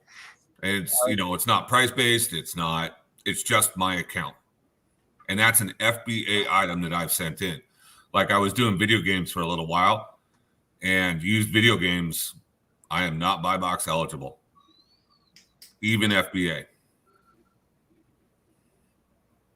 And I think that books, I can't remember if I ever did a used book, but I know that just depending on your account, I know used books, FBM, I don't believe I'm buy box eligible either, which is insane to think. That's where you're supposed to start. Yeah, I need to check that because I've got a ton of used books laying around here that should have sold. I think I'm just gonna send them in and be done with it. Yeah, I think your account should be fine. I think it's just based on when you joined and some milestone you hit. Is that your Joni in the chat? No, that's not your Joni. Wrong No. spelling. she spelled Joany. Okay.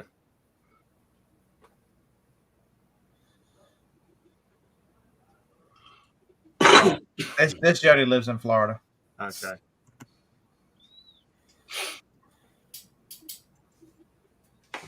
Besides, I would be catching hell right now if it was. So there you go. Why is that? Remember that look that John got earlier? If I was the one that saw it, I'd be getting that same look. All right. Well, you fellas have a great night, a great weekend. Same to you. Make some money. But the one thing I'll tell you is you need to start thinking about it. It's fourth quarter. What's happening right now? You're in for a big weather change next week, and sourcing changes for a lot of people. And have you thought about what you're going to do in the changing market and the marketplace and the changing what people want and all these things? Just sourcing and buying the same thing and expecting the same results is little touch of lunacy. It's supposed to start turning cold next week, isn't it? Yeah, I think we drop into the 60s tomorrow for the next 3 or 4 days, and then we're like in the 50s for 3 or 4 days. And so if we're in the 50s, what's that? Everybody above us, it's going to be much lower. So Oh, it's warm tonight. You can't see it. 46. I think for yard sales in December, anyone that decides to go out in cold weather like that really, really is desperate for the money. Maybe that's a good opportunity. I don't know. It's just so there'll be less competition and there'll be sparse. There'll see one or two of them. So I try to mix them in with the estate sales, and because the one thing it's more moving sales than yard sales. You know, people that have got to have them because they got to get rid of stuff. Right. End of month. What Scott and I were talking about earlier, they're talking about or we talked about this morning.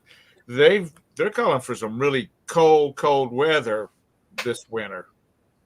Yeah, I mean, all the way down to where we're at, cold weather in the teens. A lot of days at the teens. That means the Northeast is going to get hit hard then. Yeah, I'm gonna freeze your asses all up there. Yeah. So a lot of people that talk to you, they call these things death piles. Understand that's just plans for bad weather, can't get out, need to do something. Because Harlan and I have this conversation a lot. You know, you're not guaranteed to find inventory tomorrow, next week. You know, if it's available and it's inventory that you've got to buy it. You figure out a way. You've got to buy it. Because there might be months, there might be days that you can't get out of your house, or you don't want to get out of your house. Well, and given where I live, I tell my wife that my death pile is literally my rainy day fund when I'm not going to go crop sales in the rain.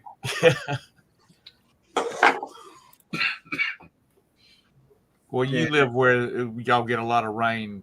Yeah, we do. We do. Well, you have rainy looking days. I think your area, it's just a reputation that actually doesn't get as much rain as a lot of other places. It's just no, it's a fine mist sometimes. You know, just a drizzle. Yeah. It's a Seattle drizzle. Oh, a friend of mine lives in Seattle. Well, we game together, and we'll have a time that we're supposed to game, and he's like, "Sorry, it's not raining. I'm going to be outside for a little while. I'm not playing no computer games." So that should be What game do you play? Me? Yeah. I play all kinds of stuff. I don't play any shooters because I don't really have good hand-eye coordination, but I play a lot of no shit. survival. Fortnite. Shut up. Damn, Scott, now. I tell you what, you better send me some money for all this ass chewing that you're giving me. Pardon my French there. But I play a lot of survival games. Because you can kind of go, you don't have people jumping out and trying to waste you and that kind of stuff. You still playing like Paperboy and all those from the 90s? The what? Like Paperboy and all those games? I don't remember that one. That Command and Conquer was, that's the earliest game I played was Command and Conquer. You said survival games? Yeah. Like, what's a survival game? Boy, who doesn't know Paperboy? Well, one of the games I play a lot of is Dual Universe, which is a space building game. They have some PvP in it. Figured you were more of a Pokemon guy. No, I don't understand. I'm too old. I cannot, all those damn little numbers that I can't see on those cards, No, not really. We're playing Dinkum because Roberta and I we're playing Dinkum right now, which is a real popular game. If you haven't heard it, there's a reseller game called Storage Hustle. It's about reselling. You buy in storage lockers, and you buy at yard sales, and you sell them online. Well, that's fun. You get to list? Yeah, you get to list your items. That's fun. As I was telling Scott this morning, I think it's going to, back when Storage Wars came out, it just destroyed the storage locker market. And everybody thought they were just going to spend a little money and make a bunch of money. So it's back for another season. So, and is it? Josh talked about it today that he thinks that might be some of the cause for storage locker increase in prices here lately. Yep. And I'm afraid that people are going to play this game and say, "Hey, this is easy." And it, because I've played Storage Hustle, and it is it makes it like it's real easy, and that you can triple your money on everything. You know, you can triple the price on everything, and that's just not the way it works. Let me see if I get this straight. There's people that'll list on a video game, but they won't list on their own eBay store. Right? I was, you know, most of these people that are playing this are like gamers, and they don't list on eBay stores or Amazon or any of them, but they're playing this game, and I've heard several of them says, I'm gonna have to give eBay a try. And he was doing a live, and I posted, no, you don't want to play. You better do some research on selling on eBay, not based on this stupid game. Just stick to the video game, buddy. It's, you don't want to do that. And it's not, this one guy, he has like 400,000 views. 400,000 subscribers. He has anywhere from 200 to 1 million views on one of his videos. I'm sure he's making a hell of a lot more money than he would off of eBay just by playing this game. But anyway, storage hustles, if you're interested in not getting away from the reselling market at all. I can't imagine doing this for a living and eat, live, and breathe, and then go play a video game about it. Now I'm out. Yeah, it sounds fun. You can go to YouTube and you can see people playing it because they've streamed it. Yeah, but it's a hoot. But other people that I know that do reselling that have watched them play, they're like, this is fantasy land. all right, well, Fantasyland, we're out. Everybody have a great weekend. I hope you make your reselling dream come true. Sell what sells, roll tide. Keep on trucking. Yeah. On trucking.